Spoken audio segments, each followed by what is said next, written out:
Hello students, आज का class में हम लोग डिस्कस करेंगे डिफरेंशियल कैलकुलस। तो पहले देख लो कि डिफरेंशियल कैलकुलस का कितना पार्ट है। ठीक है, तो देखो जो फर्स्ट पार्ट है वो है कंटिन्यूटी। और कंटिन्यूटी भी दो टाइप का होता है, एक होता है पॉइंट कंटिन्यूटी और एक होता है रीजियन कंटिन्यूटी। उसके बाद सेकंड पार्ट है तुम्हारा डिफरेंशिएशन। डिफरेंशिएशन का भी दो पार्ट है, एक है डिफरेंशिएबिलिटी। डिफरेंशिएबिलिटी का मतलब होता है कि उसका एग्जिस्टेंस चेक करना, और अगर एग्जिस्ट है तो उसका वैल्यू क्या होगा। जैसे हम लोग लिमिट का एग्जिस्टेंस क्लास 11 में करते हैं, कुछ उस टाइप का ही मान लो। अभी सेकंड है कि नॉर्मल डेरिवेटिव मतलब डिफरेंशिएशन। उसका दो टाइप है, एक है फर्स्ट ऑर्डर डेरिवेटिव और दूसरा है सेकंड ऑर्डर डेरिवेटिव। ठीक है, इसके साथ जो लास्ट मॉड्यूल है वो है एप्लीकेशन ऑफ डेरिवेटिव। ये पूरा 3 मॉड्यूल को मिला के बोला जाता है क्लास 12 में डिफरेंशियल कैलकुलस। ठीक है, और एप्लीकेशन ऑफ डेरिवेटिव में क्या क्या चैप्टर्स है? Derivative as rate measurer, increasing and decreasing function, maxima and minima and tangent and normals. ठीक है, ये 4 चैप्टर्स है।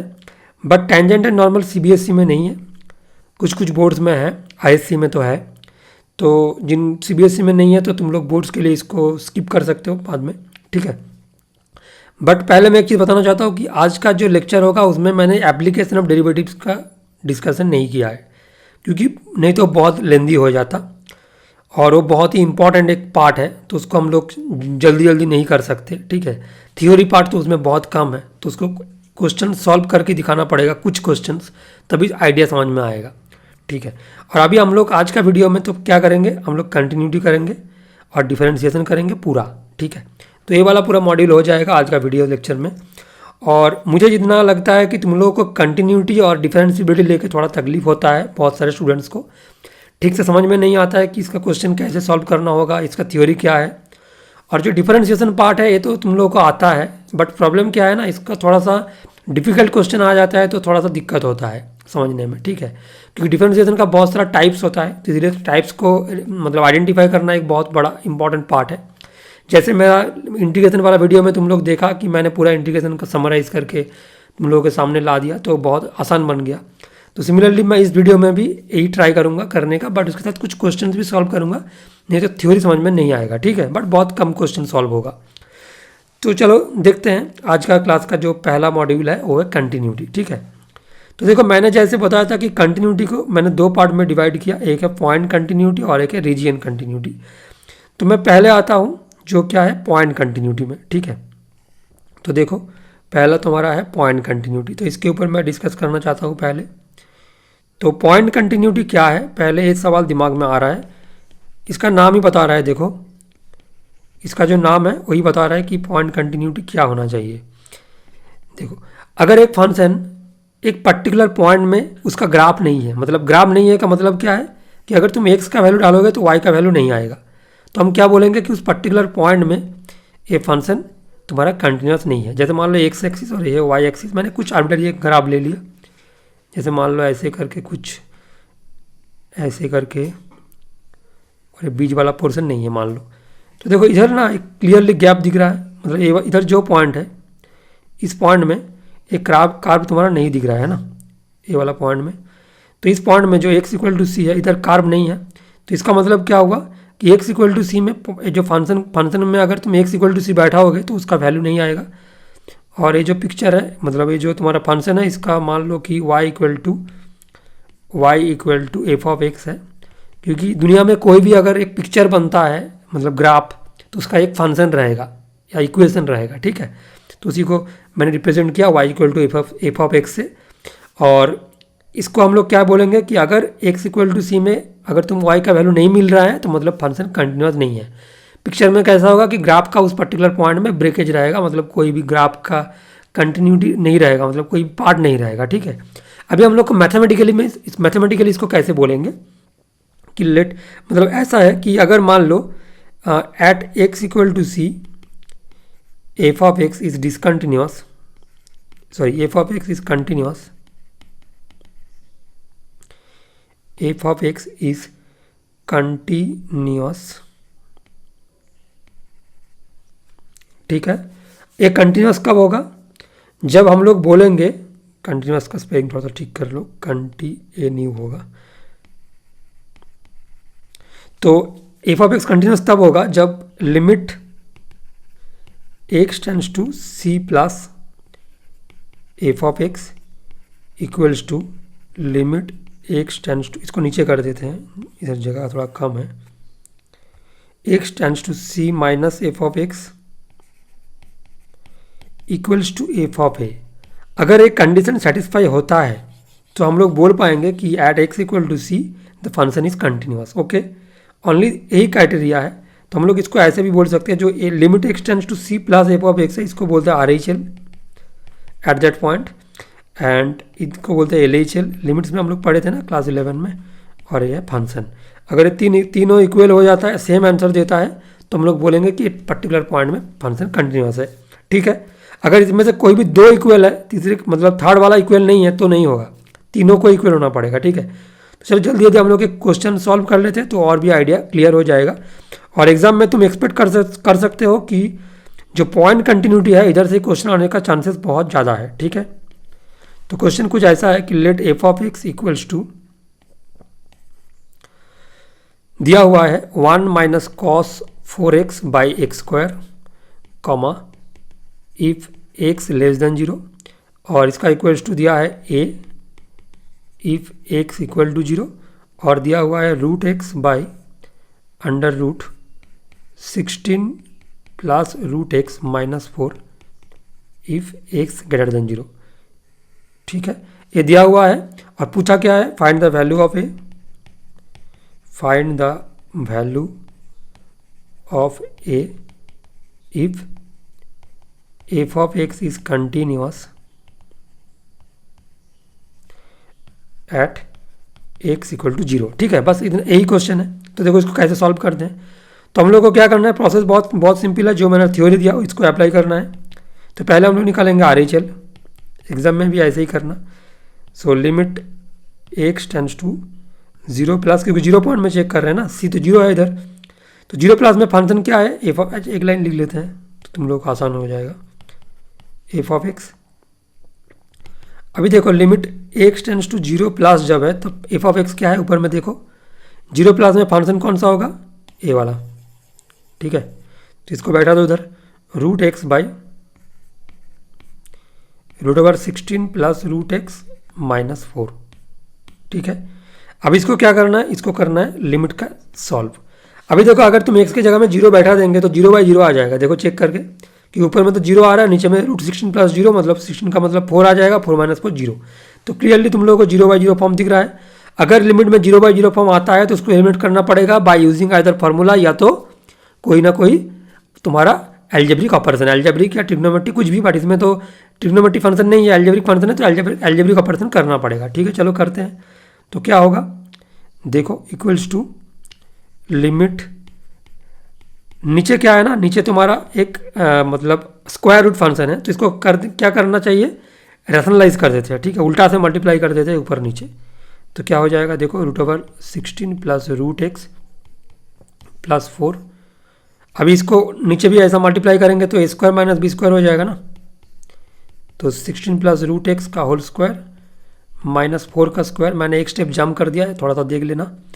Next equals to limit x tends to 0 plus, तो root x into under root 16 plus root x plus 4, और नीचे देखो इसका square करोगे तो रूट ओवर हट जाएगा, तो 16 प्लस रूट एक्स, और इसका स्क्वायर करोगे तो 16 चला जाएगा, और फिर इस रूट एक्स का तो रूट एक्स चला जाएगा।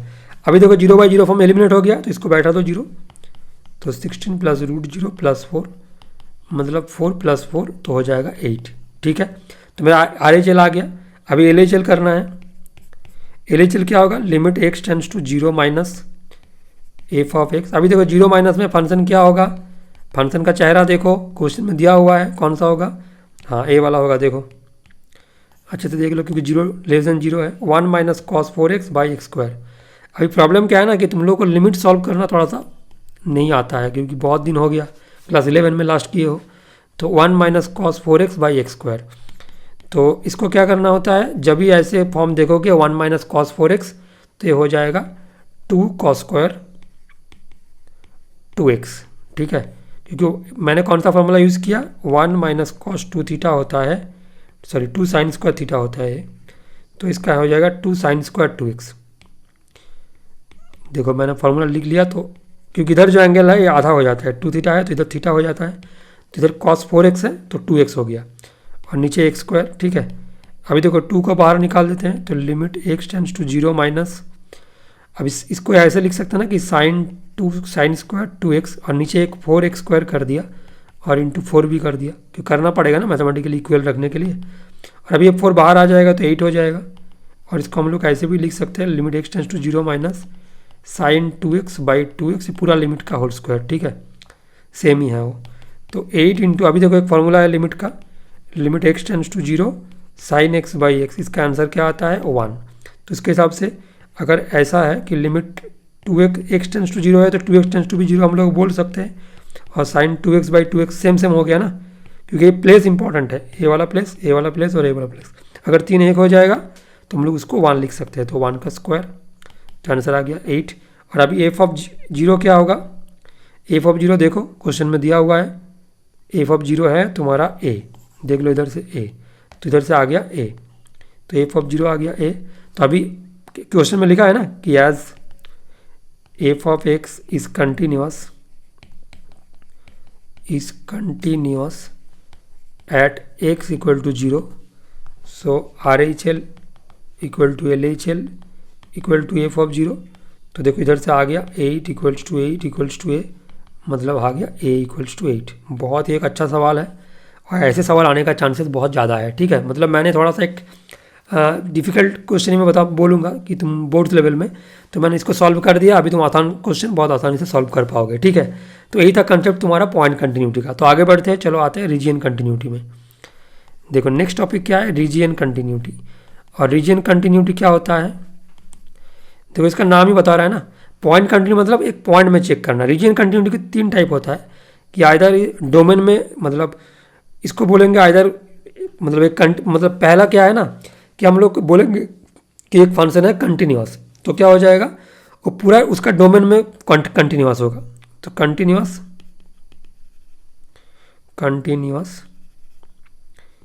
इन इट्स डोमेन ऐसा हो सकता है। Next number 2, continuous in open interval. और थर्ड हो सकता है, क्योंकि इधर से ऑब्जेक्टिव क्वेश्चन आने का चांसेस बहुत ज़्यादा है, तो इसलिए थ्योरी पार्ट थोड़ा सा स्ट्रांग होना चाहिए। कंटिन्यूअस इन क्लोज्ड इंटरवल, क्योंकि स्कोप नहीं है मतलब ज़्यादा मार्क्स का क्वेश्चन देने का। कंटिन्यूअस इन क्लोज्ड इंटरवल। तो अभी देखो जो कंटिन्यूअस इन इट्स डोमेन है, मतलब कोई भी फंक्शन है उसका जो डोमेन है अगर उसमें कंटिन्यूअस है तो उसको हम बोलेंगे कंटिन्यूअस फंक्शन, ठीक है, इन इट्स डोमेन। और कंटिन्यूअस इन ओपन इंटरवल मतलब है, मान लो कि एफ ऑफ एक्स एक फंक्शन है और ये तुम्हारा x belongs to a comma b में कंटिन्यूअस है। इसको हम तब बोलेंगे कि जब इसके बीच में, ए से बी के बीच में एवरी पॉइंट में ए कंटिन्यूअस होगा, ठीक है। इफ़ इट इज़, मैं थोड़ा सा जल्दी लिख देता हूँ, if it is continuous at each point of a comma b, तब हम लोग बोलेंगे कि ये function f of x continuous है फ्रॉम ए टू बी में। मतलब ओपन इंटरवल मतलब क्या है, a less than x less than b, इसको बोलते हैं ओपन इंटरवल, ठीक है। जिसको नहीं पता है देख लो। अच्छा अभी क्लोज इंटरवल में क्या होगा, इसमें क्या है, ये तो मैंने इसका बताया और इसका तो बता दिया कि डोमेन का मतलब जो फंक्शन का जो डोमेन होगा उसके हिसाब से होना चाहिए। अभी कंटिन्यूअस इन क्लोज इंटरवल का मतलब क्या है कि x belongs to a comma b, इसमें थोड़ा सा मतलब अलग है, तो इसको ऑब्जेक्टिव क्वेश्चन में पूछ सकता है, तो इसको थोड़ा सा ध्यान देना है। अगर वो ए से बी का क्लोज इंटरवल में बोलेगा ना, तो इसका मतलब क्या होगा कि इसको जो पहला पॉइंट मैंने इधर लिखा, मान लो कि ए वाला जो पॉइंट मैंने लिखा, it is continuous at each point of a comma b, ये तो होना ही पड़ेगा। मतलब number 1 continuous at a comma b open interval, a होना पड़ेगा नंबर 1। नंबर 2 ऐसा होना होगा कि अगर limit x tends to a plus, इसका जो वैल्यू आएगा वो तुम्हारा एफ ऑफ ए के साथ इक्वल आना चाहिए। और number 3 limit x tends to b minus, इसका जो आंसर आएगा वो एफ ऑफ बी से इक्वल आना चाहिए। अगर ये 3 कंडीशन सेटिस्फाई कर लिया 1, 2 एंड 3, देन हम लोग बोल सकते हैं कि f of x is continuous within the range x sorry a less than equals to x less than equals to b, मतलब x belongs to a comma b close interval. तो कभी कभी ऑब्जेक्टिव क्वेश्चन में पूछ सकता है कि इसके लिए कौन सा सही है, तो इसलिए थोड़ा सा ध्यान देना है, ठीक है। तो कंटिन्यूस इट्स डोमेन का मतलब क्या है, वो डोमेन में जो भी फंक्शन है उसका डोमेन में अगर वो कंटिन्यूस है, मतलब एक्स का वैल्यू डालोगे तो वाई का वैल्यू आ जाएगा उसके डोमेन के अंदर में, तो उसको बोलेंगे कंटिन्यूस इन इट्स डोमेन। और ओपन इंटरवल और क्लोज इंटरवल मैंने तो बता दिया, आई थिंक तुम लोगों को कोई तकलीफ नहीं है। चलो आगे बढ़ते हैं। देखो नेक्स्ट पार्ट में क्या है कि कुछ प्रॉपर्टीज़ है कंटिन्यूस फंक्शंस का, और जो मतलब रीजन कंटिन्यूटी के बारे में मैं बात कर रहा हूँ अभी, और वो बहुत ही इंपॉर्टेंट है क्योंकि objective question point of view से, ठीक है। जैसे मान लो कि अगर मैं प्रॉपर्टीज़ में पहले मैं एल्जेब्रा में जाऊँ कि मान लो कि अगर दो फंक्शन है, तो इसको जस्ट एज ए फार्मूला की तरफ, मतलब एज ए फार्मूला ट्रीट कर सकते हो कि अगर एफ एंड जी दोनों कंटिन्यूस फंक्शन है, इफ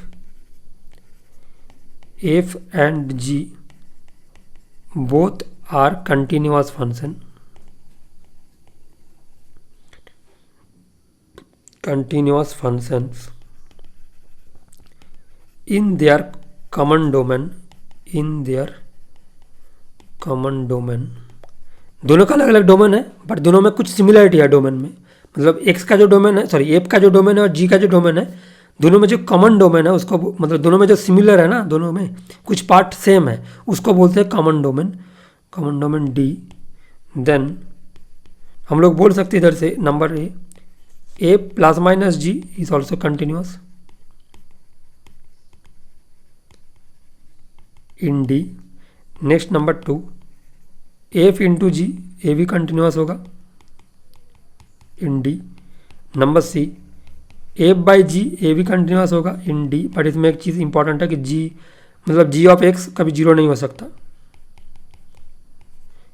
इसमें कुछ लिखा नहीं है, मतलब इसको मान लो कि एफ ऑफ एक्स तो है इसके साथ, ठीक है, उसको मैं लिख नहीं रहा हूँ, तो मतलब सेम ही है, ठीक है। और नंबर डी तो मल्टीप्लिकेशन एडिशन सब्सट्रैक्शन डिवीजन सब कुछ हो गया, और अगर कुछ कांस्टेंट नंबर से एफ को मल्टीप्लाई करेंगे तो वो भी हो जाएगा, मतलब मान लो सी इंटू एफ ऑफ एक्स, ये भी तुम्हारा कंटिन्यूस होगा इन डी, जिधर सी क्या है, कोई भी real number,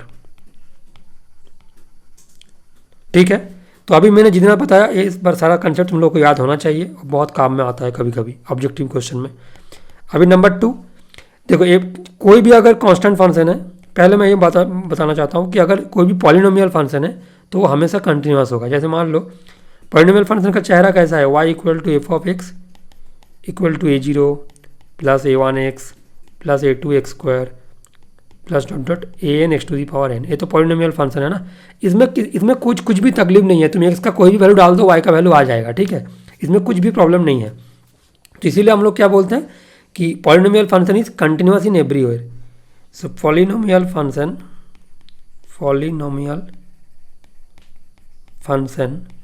is continuous in everywhere. ये बहुत ही एक इम्पॉर्टेंट स्टेटमेंट है, ठीक है, इसको बहुत ध्यान से याद रखना, ये बहुत इंपॉर्टेंट है। चलो नेक्स्ट आते हैं नंबर 3 पर।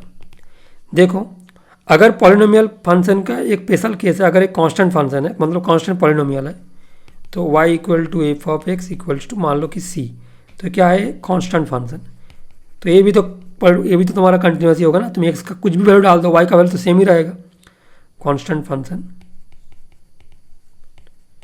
इज कंटिन्यूस इन एवरीवेयर, ठीक है, ये भी सेम है।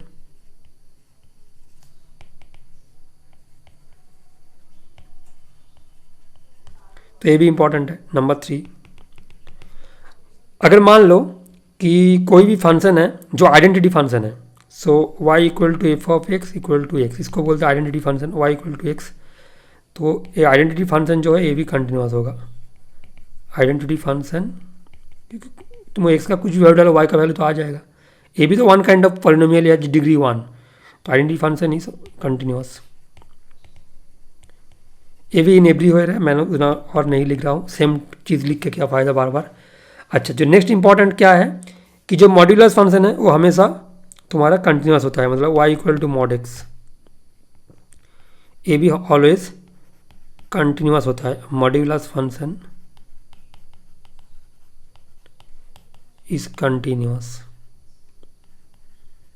ठीक है, ये भी हो गया।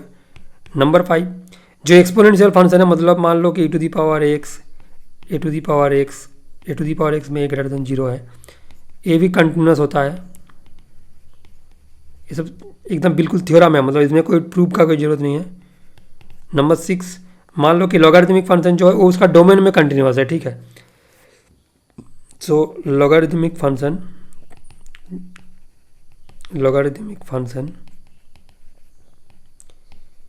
Is continuous in its domain, ठीक है, क्योंकि वो जिधर वो डिफाइन नहीं है उधर कैसे कंटिन्यूस हो सकता है, वो तो कोई मतलब ही नहीं बनता ना। अच्छा नेक्स्ट देखो और क्या इंपॉर्टेंट है। साइन कॉस सब कुछ तुम्हारा, साइन कॉस ये दोनों कंटिन्यूस है एवरीवेयर। और जो तुम्हारा टैन, सेक, कोसेक ये तुम्हारा डोमेन में कंटिन्यूस है, उसके जो डोमेन है उसमें कंटिन्यूस है। ये सभी जगह में नहीं है, कंटिन्यूस इन इट्स डोमेन, ठीक है। ये भी इंपॉर्टेंट है, मतलब ये सब तुम लोग को याद रखना होगा कि अगर कोई ऑब्जेक्टिव क्वेश्चन पूछ लिया तो। अच्छा और एक चीज़ ही है, मतलब हो गया मेरा लास्ट ही है, तो तुम्हारा जो रैशनल फंक्शन है ना वो भी कंटिन्यूस होता है।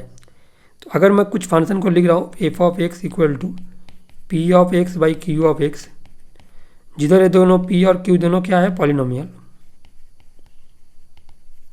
और q of x not equal to 0 है, तो रैशनल फंक्शन जो है ये भी कंटिन्यूस होगा, ठीक है। इसमें भी कोई तकलीफ नहीं आना चाहिए, तो ये भी कंटिन्यूस है। बस अभी मैं इसका एक क्वेश्चन दिखा देता हूँ, तभी ये पूरा पार्ट खत्म हो गया, तब तुम लोग को समझ में आ जाएगा कि इसमें इधर से क्या क्या आ सकता है। देखो नॉर्मली रीजन कंटिन्यूटी से क्वेश्चन नहीं आता है, नॉर्मली ज़्यादा क्वेश्चन पॉइंट कंटिन्यूटी से आता है, बट इसका एक क्वेश्चन देख लो तब थोड़ा सा आइडिया भी क्लियर हो जाएगा ना। जैसे मान लो कि ऐसा दे दिया कि discuss the continuity of f of x equal to mod x, ठीक है। मॉड फंक्शन तो ऐसे कंटिन्यूस होता है, मैंने थ्योरम में बता दिया, बट इन्होंने तो डिस्कस करने बोला ना, तो तुमको दिखाना पड़ेगा, ठीक है। इसमें तो देखो इसमें करने का क्या तरीका है, पहले तो इसको डिफाइन जो एफ ऑफ एक्स है ना इक्वल टू मॉड एक्स, इसको पहले ब्रेक करो, क्योंकि इसका क्रिटिकल पॉइंट क्या है 0, मॉड के अंदर में जो होता है उसको 0 कर दो, वही तो लॉजिक है। तो इसको हो जाएगा plus x when x greater than 0 equal to minus x जब एक्स तुम्हारा लेस देन 0 और इक्वल टू 0 जब एक्स इक्वल टू 0 होता है।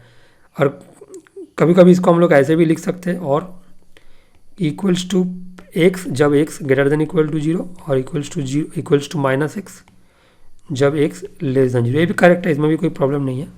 तुम चाहो तो इसको मतलब या तो फर्स्ट वन में लिख सकते हो तो सेकंड वन में, ठीक है। बट देखो इसका कैसे प्रोसेस क्या है, क्योंकि रीजन कंटिन्यूटी में तो कोई पॉइंट कंटिन्यूटी नहीं है ना, तो इसको कैसे करेंगे, तो हम लोग 3 अलग अलग जोन को ले लेंगे। कि पहले ले लेंगे कि मान लो कि case 1 when x greater than 0, ठीक है।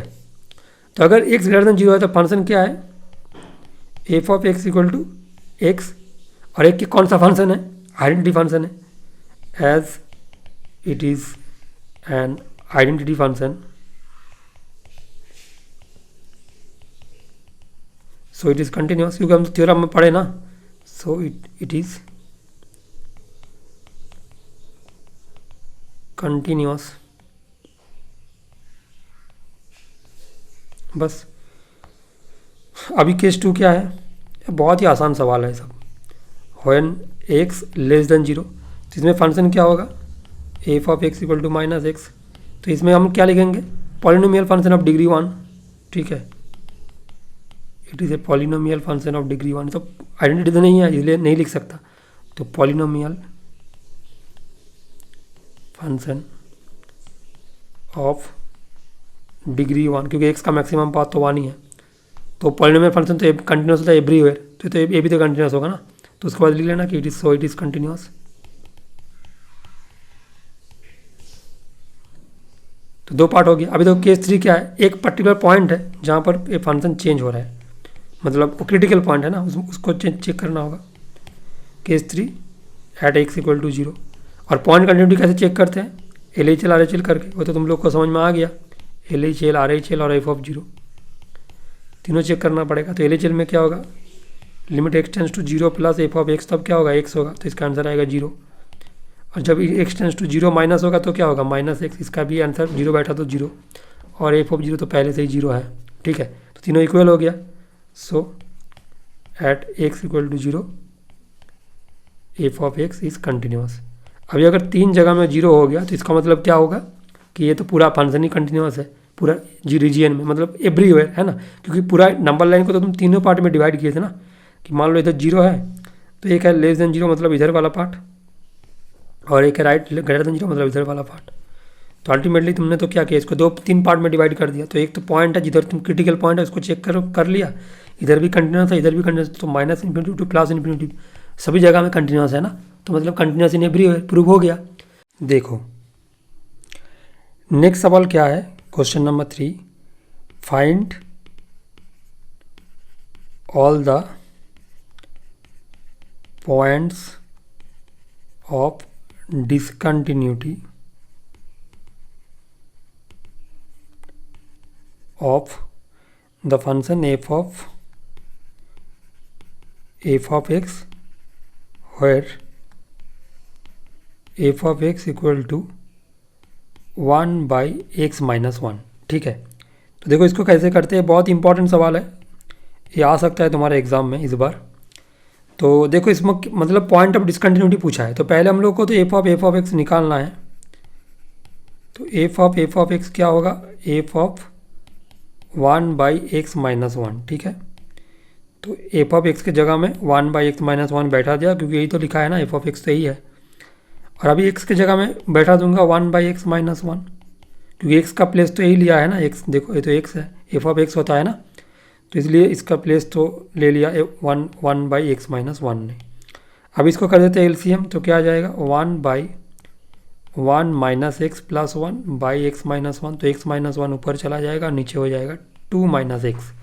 अभी देखो एक फंक्शन है जो तुम्हारा P of x by q of x form में है, मतलब रैशनल फंक्शन है, ठीक है। और अगर कोई भी फंक्शन रैशनल फंक्शन होता है तो क्यू ऑफ एक्स अगर जीरो हो जाएगा तो वो फंक्शन डिसकंटिन्यूस हो जाएगा।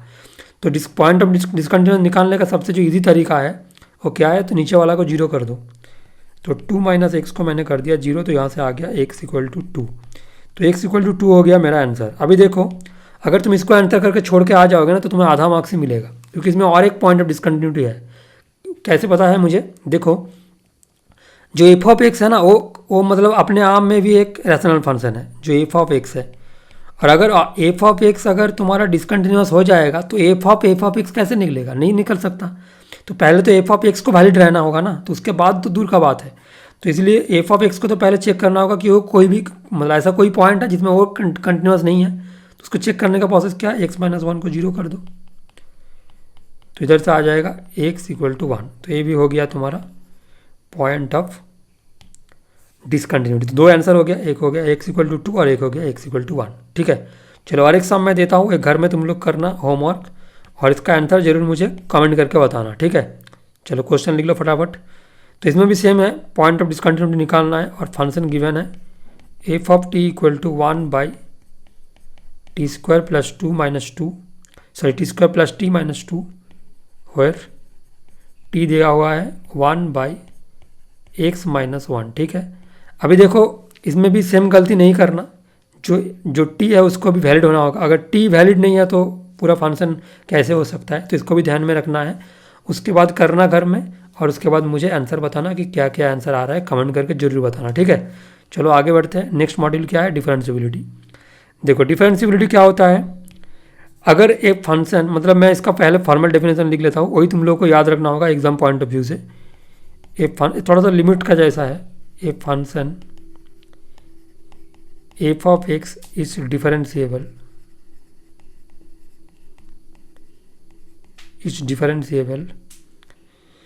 या is said to be differentiable लिखना और अच्छा होता, तो ठीक है लिख लो is said to be differentiable at x equal to a if R f dash a, इसका जो वैल्यू आएगा ए लेफ्ट डैश ए के साथ इक्वल होगा, ठीक है। आर एफ डैश ए को क्या बोलते हैं, राइट हैंड डेरिवेटिव, और ए लेफ्ट डैश ए को लेफ्ट हैंड डेरिवेटिव। इसका फॉर्मूला क्या है आर एफ डैश ए का, limit h tends to 0 f of a plus h minus f of a by h और एल का मतलब है एच टेंड्स टू 0, इसमें माइनस होगा तो F of A minus H minus f of H by minus H. अगर ये दोनों बराबर आ जाएगा तो हम लोग इसको क्या बोलेंगे कि इस particular function at particular point में डिफरेंशिएबल है और उसका वैल्यू होगा जो लिमिट का वैल्यू है, ठीक है। और इसमें एक थ्योरम है बहुत इंपॉर्टेंट है, every differentiable function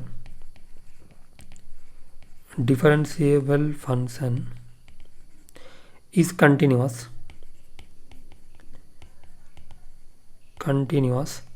but the converse theorem is not true, मतलब बट एवरी continuous function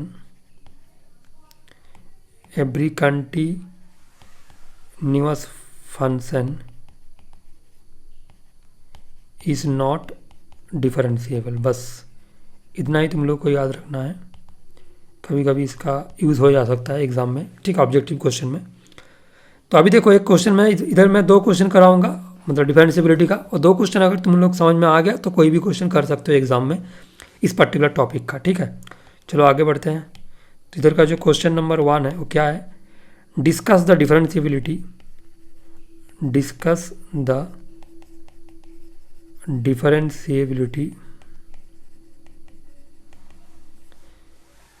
of f of x equal to x into mod x at x equal to 0।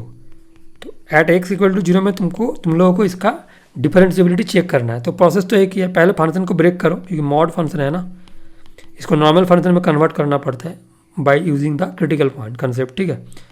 तो एक्स स्क्वायर हो जाएगा x into plus x comma when x greater than 0 और equal to minus x square comma x less than 0, ठीक है। तुम इसमें भी less then they सकते हो, इसमें भी उड़ा सकते हो, मतलब ऐसा भी पॉसिबल है, दोनों ही करेक्ट है, ठीक है। ठीक है, अभी देखो अभी क्या करना है, इसको डिफरेंशिएबिलिटी चेक करना है। तो पहले आर एफ डैश निकालना है ना, आर एफ डैश 0, इधर ए का वैल्यू क्या है 0 है ना, इधर तो जो ए पॉइंट है वही तो 0 है, उधर चेक करने बोला है। तो आर एफ डैश 0 क्या होगा, limit h tends to 0 f of 0 plus h minus f of 0 by h. तो देखो अभी देखो एच एक मतलब बहुत ही एक छोटा नंबर है, रियल नंबर है बट पॉजिटिव रियल नंबर है, 0 पॉइंट समथिंग मान लो।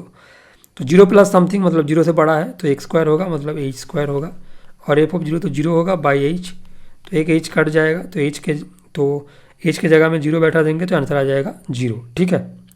तो आर एफ डैश ए तो निकल गया। अभी ए लेफ डैश 0 क्या हो जाएगा, फार्मूला के हिसाब से let h tends to 0 f of 0 minus h by f of 0 by minus h होता है इसमें। तो 0 माइनस एच मतलब क्या है, 0 से थोड़ा सा छोटा है ना, क्योंकि एच तो पॉजिटिव नंबर है, पॉजिटिव स्मॉल रियल नंबर। तो 0 से कम होगा तो माइनस हो जाएगा अल्टीमेटली, तो 0 से छोटा हो जाएगा मतलब इसमें माइनस एक्स स्क्वायर होगा तो उसमें बैठा होगा तो माइनस एच स्क्वायर आएगा बाई माइनस एच, और ए भी कट जाएगा और माइनस भी कट जाएगा, तो एच हो गया तो इधर 0 बैठा देंगे तो आ जाएगा 0, तो दोनों इक्वल आ गया ना। So as L f dash 0 equal to R f dash 0, so f of x is differentiable at x equal to 0 and इसका वैल्यू क्या है 0 है, एंड एफ इसको ऐसे लिख सकते हो, एंड एफ डैश 0 डेरिवेटिव को ऐसे लिखते हैं ना इक्वल टू 0, ठीक है। तो ये वाला क्वेश्चन सॉल्व हो गया, समझ में आ गया कैसे करना है। नेक्स्ट नंबर 2 क्वेश्चन देखो, थोड़ा सा अलग क्वेश्चन है बट बहुत इंपॉर्टेंट है ऑब्जेक्टिव क्वेश्चन में, कि मान लो कि एफ ऑफ एक्स दिया हुआ है बॉक्स एक्स, ठीक है, और अभी एक रेंज भी दिया है कि 0 less than x less then 3, और पूछा है इज नॉट डिफरेंशिएबल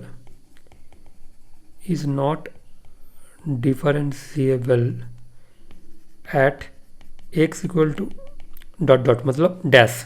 तो क्या होगा, एक्स का वैल्यू यही पूछा है, ठीक है। तो पहले थोड़ा सा बॉक्स फंक्शन को जान लो थोड़ा सा। F of x equal to box x, इसको बोलते हैं ग्रेटेस्ट इंटीजर फंक्शन। तो अगर मान लो एफ ऑफ 2 है तो इसका वैल्यू होगा 2, एफ ऑफ 2.1 है तो इसका वैल्यू होगा 2, मतलब जो छोटा वाला जो इंटीजर है, क्योंकि 2.1 तुम्हारा है 2 और 3 के बीच में, तो छोटा वाला इंटीजर 2 है तो आंसर होगा 2। अगर एफ ऑफ 1.9 है तो इसका आंसर आएगा 1, क्योंकि 1.9 कहाँ से है 1 से 2 के बीच में, इसलिए इसका आंसर होगा 1। अगर तुम्हें एफ ऑफ -2 बोलेगा तो इसका आंसर होता है -2। अगर -2.1 है तो इसका आंसर होगा -3, क्योंकि -3 से -2 के बीच में है ना, ठीक है। और छोटा वाला इंटीजर कौन है दोनों में से? -3, तो इसलिए आंसर होगा -3। बस इतना ही समझ लो कि ऐसे बॉक्स फंक्शन को हम लोग डिफाइन किया है, इसका नाम है ग्रेटेस्ट इंटीजर फंक्शन। तो ठीक है अभी के लिए। अभी देखो जो बॉक्स फंक्शन है इसमें क्या है ना कि जो इंटीजर नंबर है इसमें डिफरेंशिएबल नहीं होता है, इसको तुमको याद रखना होगा इस क्वेश्चन को सॉल्व करने के लिए। और मैं इसको एक बार तुम लोगों को सॉल्व करके दिखा देता हूँ कि किसी भी एक इंटीजर नंबर ले लो, जैसे तुम्हारा मर्जी, कोई भी एक इंटीजर नंबर, जैसे मान लो कि हम लोग प्रूव करना चाहते हैं कि एट x = 2 में ये क्या होता है, इसका डिफरेंशिएशन एग्जिस्ट करता है कि नहीं करता, हम लोग चेक करना चाहते हैं, ठीक है। तो R(f'(2) क्या होगा? लिमिट तुम्हारा h tends to 0 f of 2 + h minus f of 2 by h, यही तो फॉर्मूला है ना। तो क्या हो जाएगा? Limit h tends to 0 f of 2 + h क्या होगा?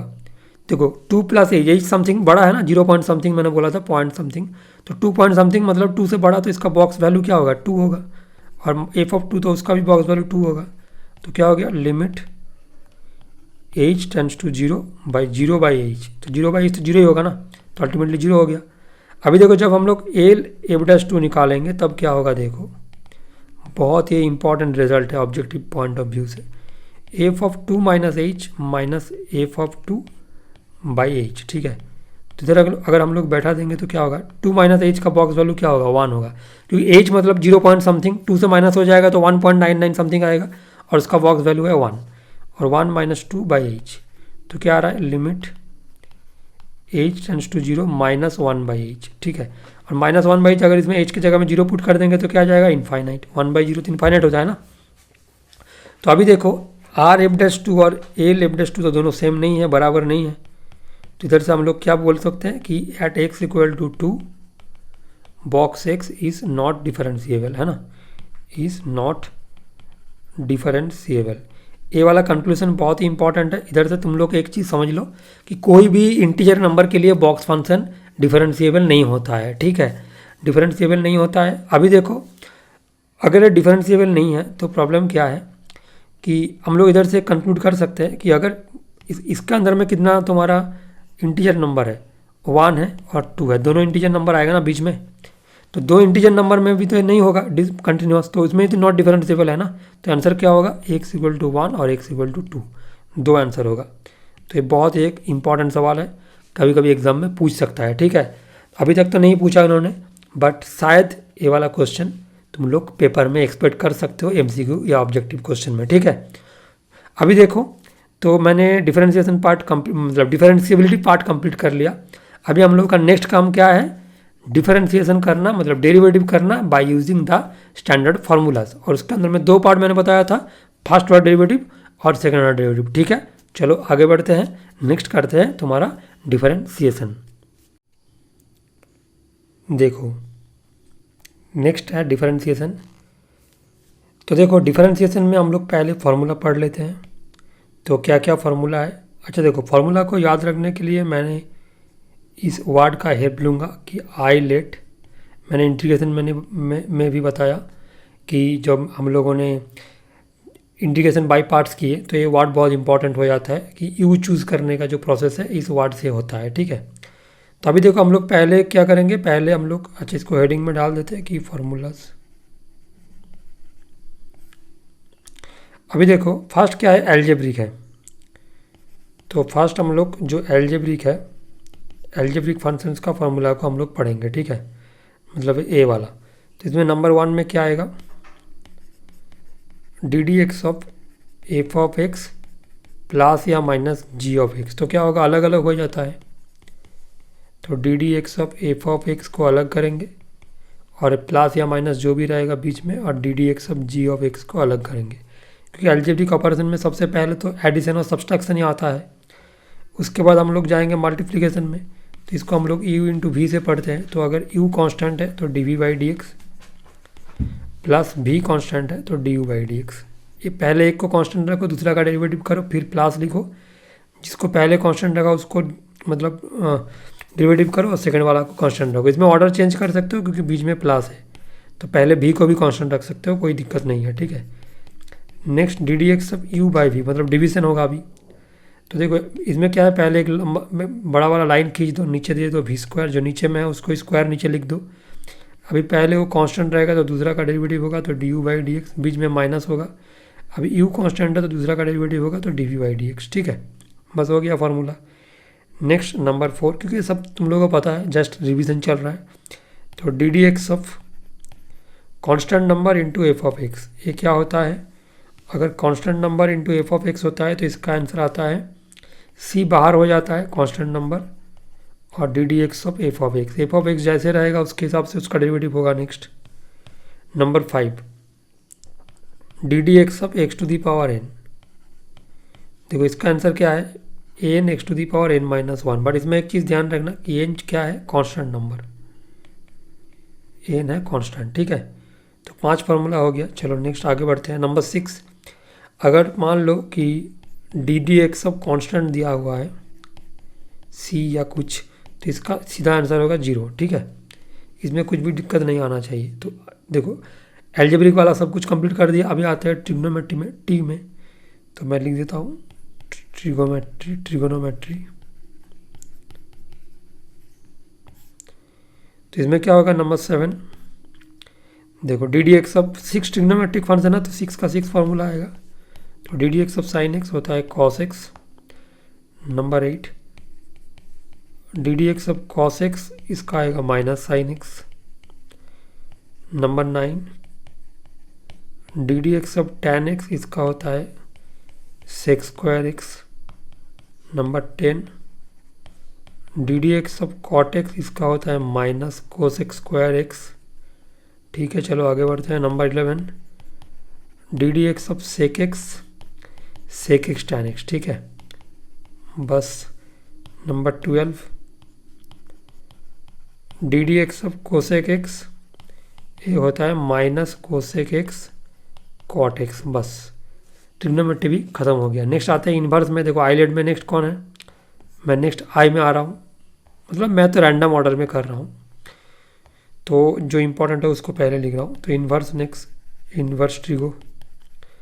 देखो 6 अगर ट्रिगो फंक्शन है तो इन्वर्स ट्रिगो भी 6 ही होगा ना। तो इसका क्या होगा, number 13, D D x of sign inverse x, इसका क्या आंसर आता है 1/√1 minus x square.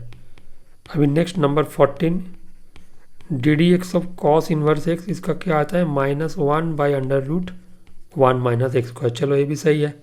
Next number 15, D D x of tan inverse x 1/1 plus x square. देखो मैंने एक पैटर्न में इसको मतलब कर रहा हूँ, क्योंकि जैसे मैंने फंक्शन वाइज इसको डिवाइड कर दिया ना, तो दिमाग में अच्छे से फीड हो जाता है, मतलब तुम कभी इसको भूलोगे नहीं ऐसे करोगे तो टैन इन्वर्स इसके बाद कॉट इन्वर्स में आऊँगा, इसमें नेगेटिव हो जाएगा, टैन का जैसा ही होगा। 17, सेक इन्वर्स एक्स, इसका क्या आ जाएगा 1/mod(x) √x स्क्वायर माइनस 1। अभी बचा हुआ एक ही है, D D x of cosec inverse x, ठीक है। और इसका क्या होगा, माइनस होगा और सेक को फॉलो करेगा, ठीक है। तो ये भी आ गया।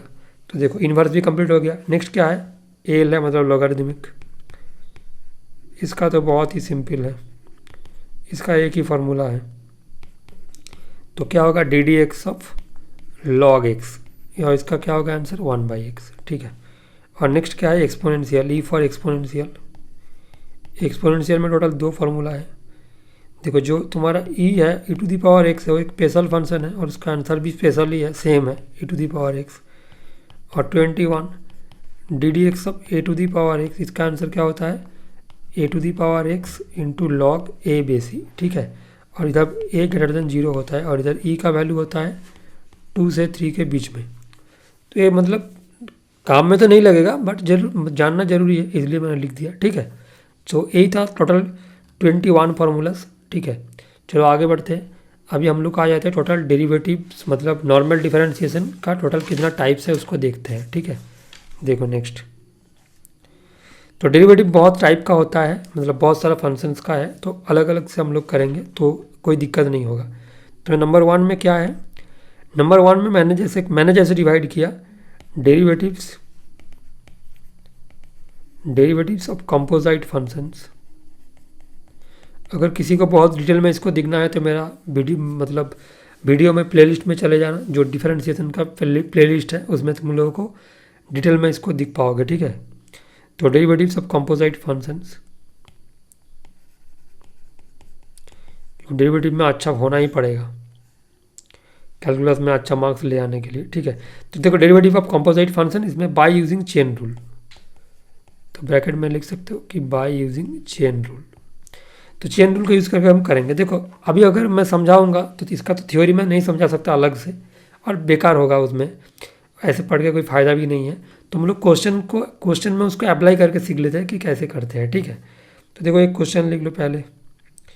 तो नंबर 1, जैसे मान लो कि तुमको दिया है D D x of sine cos x cube. तो देखो मेरा लॉजिक क्या है कि पहले जो सबसे नियरेस्ट फार्मूला है उसको अप्लाई कर दो। साइन एक्स का फार्मूला सबसे पहले मुझे दिख रहा है, एक्स की जगह में कॉस एक्स क्यूब बैठा है ना, तो पहले क्या होगा, साइन का फार्मूला अप्लाई करेंगे तो cos x cube, cos x होता है तो कॉस एक्स क्यूब। अभी एक्स के जगह में जो बैठा हुआ है, तुमने जो फार्मूला मतलब अभी अप्लाई किया उसमें एक्स के प्लेस में जो भी बैठा है उसका फिर डेरिवेटिव करना है, तो रूल यही है। तो कॉस एक्स क्यूब, अभी देखो सबसे नियरेस्ट फार्मूला कौन है, फिर से डेरिवेटिव कॉस एक्स का आ गया तो क्या होगा, माइनस साइन एक्स क्यूब पहले होगा, और अभी डी डी एक्स, सब एक्स की जगह में कौन बैठा है, एक्स क्यूब, ठीक है। तो अल्टीमेटली आंसर क्या हो जाएगा, इसको माइनस साइन को पहले लिख लेते हैं, minus sine x cube cos a into है कॉस एक्स क्यूब, और इसका होगा 3x स्क्वायर। तो ये आ जाएगा अल्टीमेट आंसर। इसको थोड़ा सा अच्छे से लिख देते हैं, minus 3x square sine x cube cos x cube, बस ये है तुम्हारा आंसर। और इसी को बोलते हैं चेन रूल, ठीक है। जिसको थोड़ा बहुत और बेसिक से चाहिए वो मेरा प्लेलिस्ट में जाकर वीडियो देख लो, बहुत अच्छे समझ में आ जाएगा, ठीक है। एकदम मैंने स्टार्टिंग से बहुत धीरे धीरे की है। अभी देखो मैं और कुछ सवाल सॉल्व करना चाहता हूँ कि थोड़ा सा आइडिया क्लियर हो जाए। नंबर 2, कि मान लो तुमको ऐसा दे दिया d D x of e to the power root ten x, ठीक है। तो पहले हम लोग को क्या करना है, e to the power x का फार्मूला सबसे करीब है, इसका सबसे नियरेस्ट फार्मूला कौन है, e to the power x. तो हम लोग क्या करेंगे, पहले लिखेंगे e to the power x का जो होता है e to the power root ten x, same होगा ना। और अभी एक्स की जगह में कौन बैठा है, रूट टेन एक्स, तो उसका डिफ्रेंशिएशन होगा। देखो एक चेंज ऐसा चल रहा है ना, इसीलिए इस रूल का नाम है चेन रूल। तो e to the power root ten x into, अभी रूट टेन एक्स को हम लोग लिख सकते हैं ना, d D x of ten x to the power half, क्योंकि ये भी तो सही है। तो इधर से क्या आ जाएगा, e to the power root ten x into, इसको पहले हम लोग x to the power n वाला फॉर्मूला अप्लाई करेंगे, तो ten x to the power half minus one, मतलब माइनस हाफ। और अभी फिर क्या होगा, तुमने जो फार्मूला अप्लाई किया उसमें एक्स की जगह में कौन बैठा है, टेन एक्स, बहुत सिंपल है। तो क्या हो जाएगा, e to the power root ten x into, इसको हम लोग ऐसे भी लिख सकते हैं, टू रूट टेन एक्स, और टेन एक्स का होता है सेक्स स्क्वायर एक्स। तो यही होगा आंसर, कोई तकलीफ नहीं आना चाहिए, ठीक है। चलो और एक क्वेश्चन कर लेते हैं। जैसे मान लो number 3, d D x of cos cube x square. देखो इसमें तुम लोग क्या करोगे, बहुत सारे, मैंने इस क्वेश्चन को क्यों चूज़ किया, क्योंकि बहुत सारे बच्चे ऐसा आंसर लिख देगा, minus sine cube x square into x square के लिए 2x, बट इसमें गलत है, मार्क्स नहीं मिलेगा, ठीक है इसमें। तो कैसे करना है, इसीलिए मैंने क्वेश्चन चूज़ किया। तुमको इसको पहले लिखना है, इसका मतलब यही है, cos x square to the power 3, ठीक है। तो सबसे पहला सिमिलर फार्मूला क्या है, x to the power n वाला, उसके साथ ये मैच हुआ है, तो पहले उसको अप्लाई करना है। तो 3 cos x square to the power 3 minus 1 मतलब 2। अभी एक्स का प्लेस कौन लिया है, जो फार्मूला तुमने अप्लाई किया कॉस एक्स स्क्वायर, तो उसको लगा दो। अभी प्रोसेस तो यही है, बस 3, इसको हम लोग ऐसे भी लिख सकते हैं, कॉस स्क्वायर एक्स स्क्वायर, और अभी इसमें कौन सा फार्मूला अप्लाई हुआ होगा, कॉस एक्स का, ठीक है। तो इसको लिखना नहीं है, जस्ट तुम लोगों को दिखाने के लिए मैं दिखा रहा हूँ। तो कॉस एक्स का फार्मूला अप्लाई कर दो तो क्या हो जाएगा, माइनस साइन एक्स स्क्वायर, और इसके बाद डी डी एक्स ऑफ, तुमने जो फार्मूला यूज़ किया कॉस एक्स, उसमें एक्स की जगह में कौन बैठा है, एक्स स्क्वायर, ठीक है। तो इसीलिए हो जाएगा D D x of x square. तो अल्टीमेट आंसर क्या आ जाएगा इधर से, अल्टीमेटली आंसर आ जाएगा -3 cos² x² sin x² और इधर से 2x। तो इसको एक लाइन सिंप्लीफाई करके लिख दो तो -6x cos² x² sin x²। ठीक है, यही हो जाएगा इसका आंसर। तो आई थिंक इसमें तुम लोगों को कुछ भी डाउट नहीं आना चाहिए, ये बहुत ही सिंपल है। ठीक है, चलो अभी नेक्स्ट पार्ट में आ जाते हैं। तो derivative of inverse trigonometric function, मतलब ये नंबर 2 पढ़ा। तो number 2 derivative of inverse trigonometric function. ठीक है, ये है नंबर 2। अभी देखते हैं इसको कैसे करते हैं। देखो इसमें एक एग्जांपल ले लेता हूँ। मान लो, मतलब इसमें इन्वर्स फंक्शन होगा और कुछ नहीं है, कुछ खास नहीं है इसके अंदर में। e⁻, मान लो दिया है tan इनवर्स √x। ठीक है, तो इसमें हम लोग क्या करेंगे, पहले इसको लिख सकते हैं ना कि e⁻ tan इनवर्स √x, मतलब पहले तो e⁻x वाला फॉर्मूला अप्लाई होगा, तो पहले तो आंसर सेम होगा। जो e⁻ tan इनवर्स √x लिखा है उसको कॉपी कर दो, इंटू ddx सब क्या होगा, tan इनवर्स √x। बस इतना ही, क्योंकि मेरे हिसाब से चेन रूल तो वही बोलता है ना, जो फार्मूला सिमिलर फार्मूला तुमने अप्लाई किया उसमें x के जगह में जो भी बैठा है उसको फिर से डिफरेंशिएट करना पड़ता है, यही है रूल। और tan इनवर्स √x का क्या होगा, 1/1 + x², मतलब √x का होल स्क्वायर। अभी x के जगह में कौन बैठा है, √x, तो उसका फिर से डिफरेंशिएशन होगा। तो आंसर क्या होगा, e⁻ tan inverse √x into 1/1 + x, और इसका क्या होगा 1/2 √x, क्योंकि x⁻² हाफ है, हाफ सामने आ जाएगा, पावर में होगा x⁻½ -1, मतलब माइनस हाफ, नीचे आ जाएगा तो √x। बस इतना ही सिंपल है। ठीक है, जस्ट मैंने इसको इन्वर्स को दिखाने के लिए दिया, तो ये हो गया inverse derivative of inverse trigonometric function. चलो आते हैं नेक्स्ट सवाल पर, नंबर 3। देखो इसमें क्या है कि डिफरेंशिएशन बाय ट्रिग्नोमेट्रिकल ट्रांसफॉर्मेशन और सब्स्टिट्यूशन। डिफरेंशिएशन, अच्छा मैं तो इसको ब्लू से लिख रहा था ना, तो इसको ब्लू से लिखो, differentiation by using trigonometrical transformation and substitution. देखो नाम ही तुम्हें बता रहा है कि इसमें क्या होगा। ठीक है, फिर भी हम लोग करके देख लेते हैं प्रैक्टिस 2-3 सम, तो आइडिया बहुत क्लियर हो जाएगा। अच्छा अभी मैंने नंबर तो नहीं दिया था, इसमें 3 तक तो हो गया था, एक क्वेश्चन नंबर 4 है, अभी नेक्स्ट क्वेश्चन होगा क्वेश्चन नंबर 5। देखो इसमें क्या है, जैसे मान लो दिया है कि if y = tan inverse sec x + tan x, और तुम्हें पूछा गया है कि फाइंड dy/dx। ठीक है, dy/dx निकालो। तो अभी देखो इसको तुम अगर नॉर्मल इन्वर्स के फार्मूला से लगाओगे चेन रूल में तो बड़ा होगा ना, तो इसलिए हम लोग ऐसे नहीं करते। इन्वर्स के अंदर में अगर कुछ बड़ा वाला कुछ आइटम होगा तो हम लोग क्या करेंगे, उसको सिंप्लीफाई करके छोटा कर देंगे, आइदर कुछ ट्रिग्नोमेट्रिक ट्रांसफॉर्मेशन या तो सब्स्टिट्यूशन। ठीक है, यही 2 रूल है, इसलिए मैंने इसको हेडिंग में डाला। तो चलो इसको तो हम लोग सिंप्लीफाई करेंगे अच्छे से।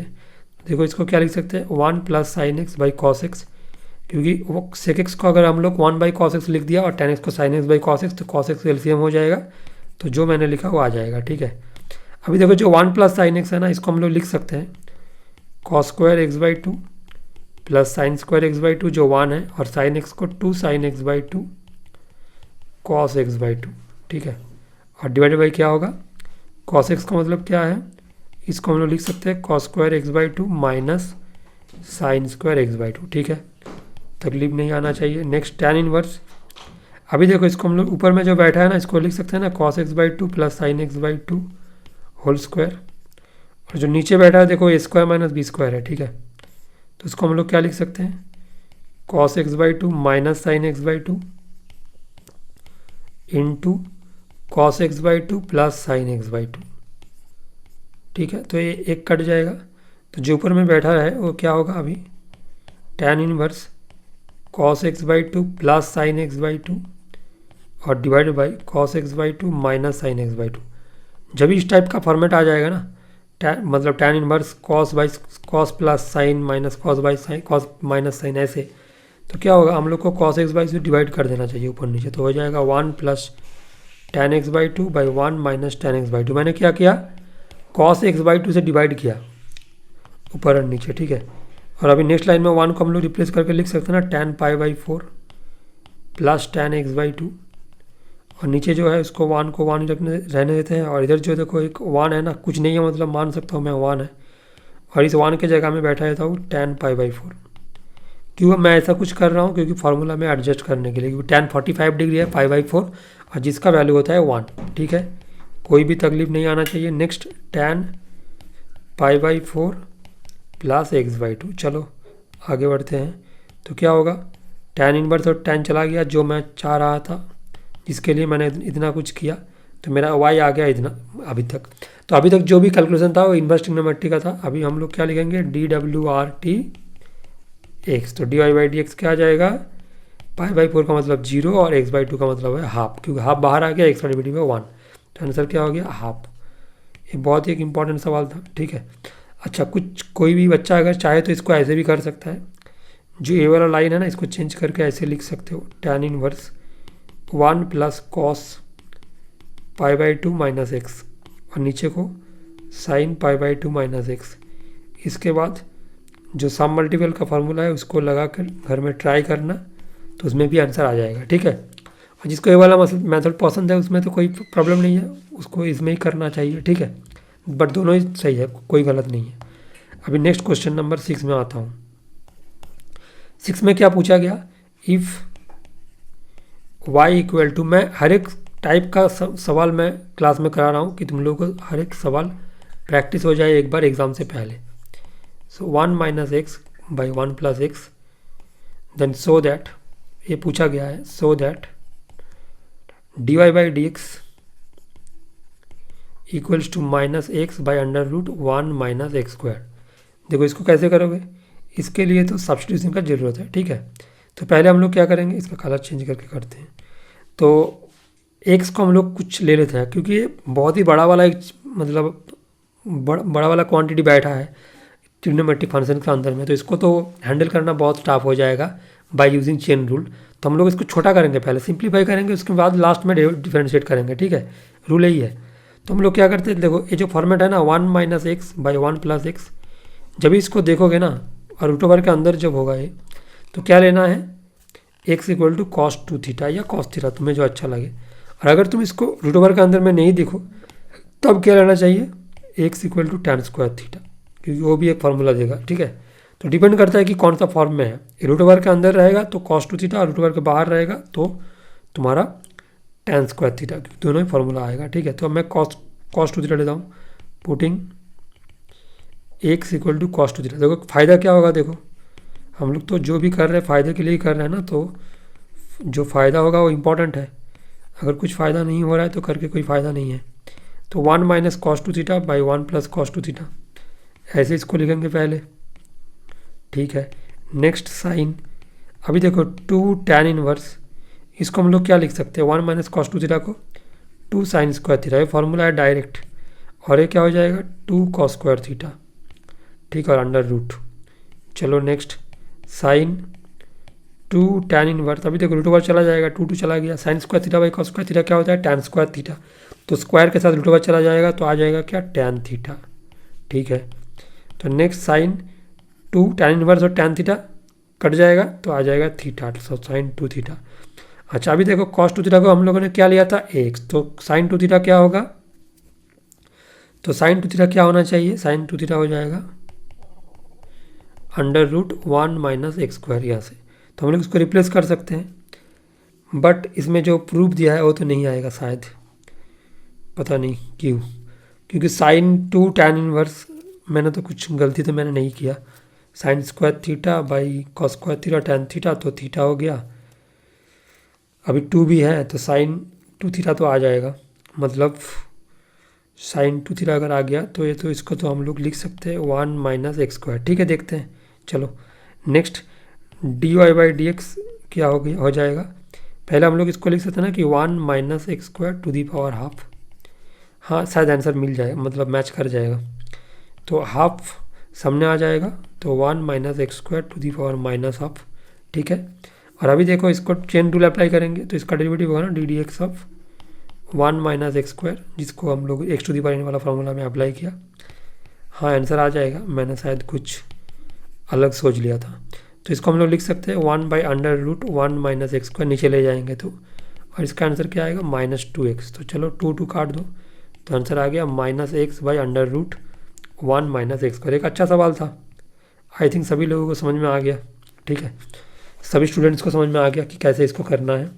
अभी देखो नेक्स्ट सवाल देखो, थोड़ा सा अलग है, तो मैं हर एक टाइप को मैं करना चाहता हूँ क्लास में। नंबर 7 देखो, if y equal to tan inverse 2x/1 + 15x square, ठीक है। ऐसे अगर कुछ नंबर दे के पूछेगा और फाइंड dy/dx, तो तुम लोग ऐसा मत ट्राई करो, क्योंकि इसको पहले चेन रूल लगा देने के लिए ट्राई मत करना, ठीक है।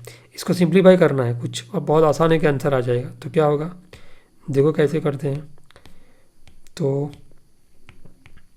पहले हम लोग इसको लिख सकते हैं ना कि y equals to tan inverse 2x 1 + 15x square है ना, इसको हम लोग देखो ऐसे लिख सकते हैं, क्योंकि जब ये 1 मैंने मुझे दिख गया ना, देखो तुम लोग को लगेगा कि मुझे कैसे समझ में आया कि ये वाला जो मैं स्टेप करूँगा ऐसे ही होगा, क्योंकि जो एक तो है मतलब एक चीज़ तो है जो इन तुम्हारा एक्सपीरियंस है, और सेकंड इंपॉर्टेंट और एक फैक्टर भी है कि मुझे पता है कि tan inverse x plus y, tan inverse x plus tan inverse y, या tan inverse x minus tan inverse y।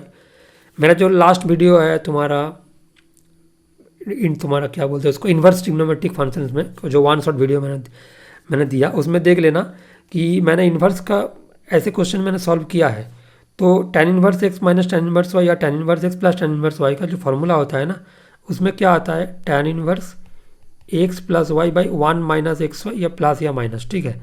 तो बात यह है कि a वाला प्लेस हमेशा 1 होता है, तो उसको देख के मुझे थोड़ा सा समझ में आ गया कि इसको हम लोग मतलब ट्राई करते हैं कुछ इस फॉर्मेट में ले जाने के लिए, ठीक है। तो हम लोग क्या करेंगे, इसीलिए इसको इस फॉर्मेट में ले जाने के लिए ट्राई करेंगे। तो इसको लिख सकते हैं ना 5x × 3x, और जो 2x है ना अभी तुमको दिख जाएगा कि इसको हम लोग लिख सकते हैं 5x - 3x। बस इतना ही लिखना है, थोड़ा सा ऐसे समझ के लिखना है, नहीं तो तुम एग्ज़ाम में याद नहीं कर सकते कि इसको कैसे करूँ, ठीक है। तो यहाँ से क्या आ जाएगा tan inverse 5x minus tan inverse 3x, क्योंकि इन्वर्स का फॉर्मूला है। जिन लोगों को नहीं आया समझ में वो लोग मेरा इन्वर्स ट्रिग्नोमेट्री का देख लो वीडियो 1 शॉट। तो इधर से y आ गया। अभी देखो dw/dx, तो क्या आ जाएगा dy/dx।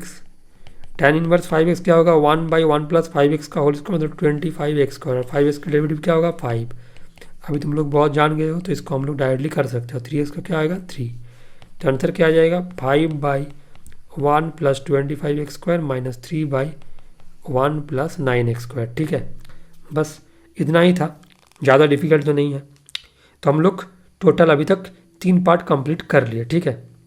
अच्छा, इसमें एक चीज़ मैं बता दूं, अगर कभी किसी भी जगह में तुमको ऐसा दिख जाएगा कि √1 माइनस एक्स स्क्वायर है, तब x इक्वल टू ले लेना तुम्हारा आइदर साइन थीटा और कॉस थीटा, ठीक है। नॉर्मली हम लोग ज़्यादा साइन थीटा लेते हैं।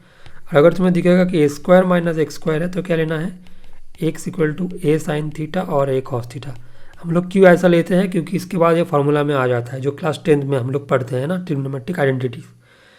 तो और अगर ऐसा है कि अगर a² प्लस एक्स स्क्वायर है, तो हम लोग क्या लेंगे x equal to a tan theta, क्योंकि tan ही एक है जो इस फार्मूला में एडजस्ट हो जाएगा 1 + tan स्क्वायर थीटा में, ठीक। और अगर 1 + एक्स स्क्वायर होगा तो नॉर्मल tan थीटा, इसमें cot थीटा भी ले सकते हैं, a cot थीटा, और a इसमें वो cot थीटा खाली, ठीक है। ये वाला समझ में आ गया। और अगर ऐसा है x² माइनस a स्क्वायर, तब क्या लेना है x इक्वल टू लेना है a सेक थीटा और a कोसेक थीटा, क्योंकि ये वाला फार्मूला में फिट हो जाएगा, ठीक है। मतलब इसके पीछे रीज़न नहीं है। और अगर x² -1 रहता तो क्या होता, अगर x² -1 रहता तो x इक्वल टू हो जाता तुम्हारा सेक थीटा ओनली और कोसेक थीटा। बस इतना ही रूल है। बाकी दोनों रूल तो मैंने इधर बता दिया, जो रूट ओवर वाला मैंने अभी बताया था ना इधर, अभी तो मैं इरेज कर दिया। √1 माइनस x/1 + x जब रहेगा ऐसे, मतलब अगर मैं बताना चाहता हूँ तो मैं बता देता हूँ कि अगर ऐसा है a minus x by a plus x है, तो एक्स इक्वल टू क्या लेना है, ए कॉस 2 थीटा, और कॉस थीटा सेम ही है, जो तुम्हें अच्छा लगे। और अगर ऐसा है कि a square minus x square by a square plus x square है, या ऐसे है, मान लो कि स्क्वायर नहीं है, मान लो a minus x by a plus x है, नॉर्मल बाई रूट ओवर नहीं है, तो इसमें क्या लेना है, ए tan स्क्वायर थीटा, ठीक है। और अगर ऐसे है कि a square minus x square by a square plus x square, तब लेना है x equal to a tan theta. बस मैंने सारा मतलब जो भी पॉसिबिलिटीज़ है मैंने उसको दिखा दिया, ठीक है। चलो आगे बढ़ते हैं। तो ये मेरा नंबर क्या था, इसका नंबर था 3, तो अभी होगा नंबर 4। चलो जल्दी जल्दी हम लोग आगे बढ़ते हैं। तो नेक्स्ट क्या है, नंबर 4। नंबर 4 में क्या है, डिफरेंशिएशन ऑफ इम्प्लिसिट फंक्शन है, बहुत इंपॉर्टेंट है। डिफरेंशिएशन ऑफ इम्प्लिसिट फंक्शन, पहले तो जानना है कि इम्प्लिसिट फंक्शन क्या होता है। इम्प्लिसिट फंक्शन में मेनली तुम लोग को यही याद रखना है कि एक्स और वाई को तुम अलग नहीं कर सकते, ठीक है। दोनों फेविक्विक से चिपका हुआ है, मतलब उसको तुम अलग अलग फंक्शन में रिप्रेजेंट नहीं कर सकते। तो मतलब y is a function of x या x is a function of y, ऐसा नहीं हो सकता।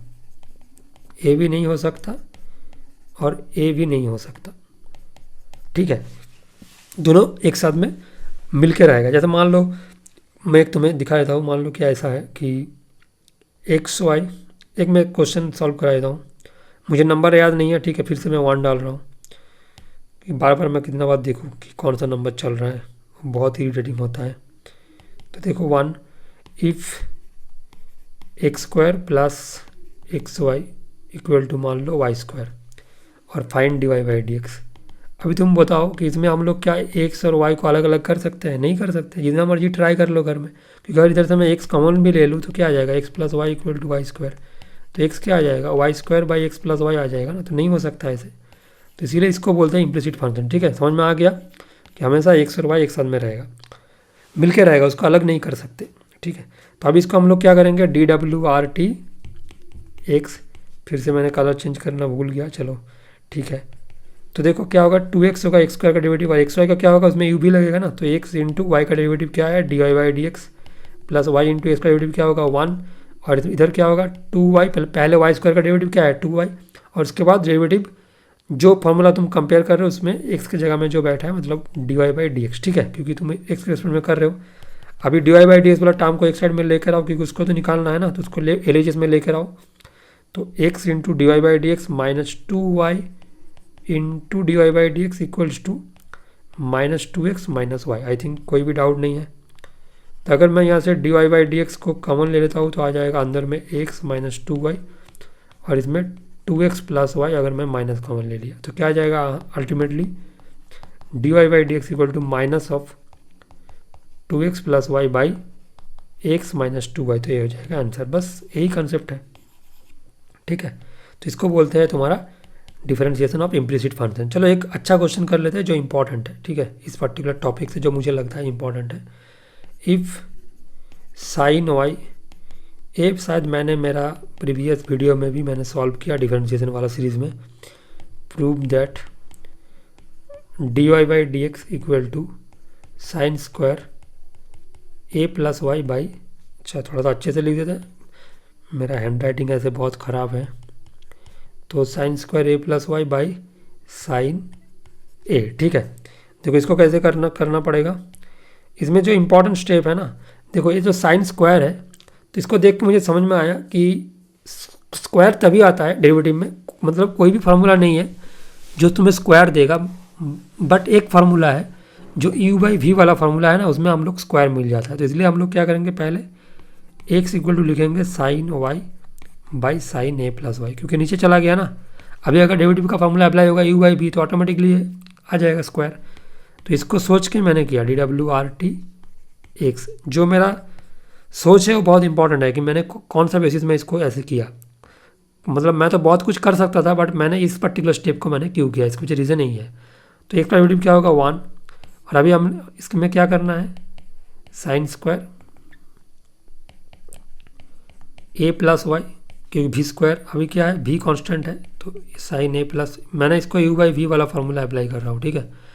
तो अभी sine a plus y constant है, साइन वाई का डेरिवेटिव क्या होगा, cos y into d y by d x, क्योंकि एक्स के रेस्पेक्ट में हो रहा है ना डेरिवेटिव, माइनस अभी साइन वाई कॉन्स्टेंट है और इसका डेरिवेटिव क्या होगा पहले, cos a plus y into d y by d x. ठीक है, अभी देखो ऊपर में पूरा d y by d x है तो उसको हम लोग कॉमन ले सकते हैं, इसको मल्टीप्लाई कर दो इधर, cross multiply, sine square a plus y, इधर अगर हम लोगों ने d y by d x को कॉमन ले लेते तो क्या आ जाएगा, sine a plus y cos y minus sine y cos a plus y. ठीक है, तो d y by d x sine a cos b minus cos a sine b, इसका फॉर्मूला क्या है, sine of a plus y minus Y, बस तो Y Y cut जाएगा और लेफ्ट में क्या है, sine square a plus y, तो अल्टीमेटली क्या आ जाएगा, d y by d x equal to sine square a plus y by sine a. देखो तुम्हारा प्रूफ आ गया, तो ये तो था ना प्रूफ, तो अभी ब्रैकेट में लिख दो, बहुत ही अच्छे से प्रूव्ड, हम तो यही लिखना चाहते हैं ना। ठीक है, देखो तो ये वाला भी हम कंसेप्ट हो गया। चलो जल्दी जल्दी आगे बढ़ते हैं, अभी नेक्स्ट टाइम में आ जाते हैं, मतलब बाय यूजिंग लॉगरिथम, तो आई थिंक ये नंबर 5 है। तो नंबर 5 क्या है, by differentiation by using logarithms. तो देखो लॉगरिथम का क्या काम है, ये बहुत ही अच्छा काम करता है, ये हम लोग को बहुत हेल्प करता है। देखो और ये बहुत ही मतलब इम्पॉर्टेंट क्वेश्चन है जो एग्जाम में बार बार पूछा जाता है। ठीक है, कैसे, मैं इसका 2 क्वेश्चन कराऊंगा, सॉरी 3 क्वेश्चन दिखाऊंगा, 3 क्वेश्चन ही टोटल कवर हो जाएगा पूरा इसका टॉपिक। ठीक है, तो नंबर 1 क्वेश्चन इसका,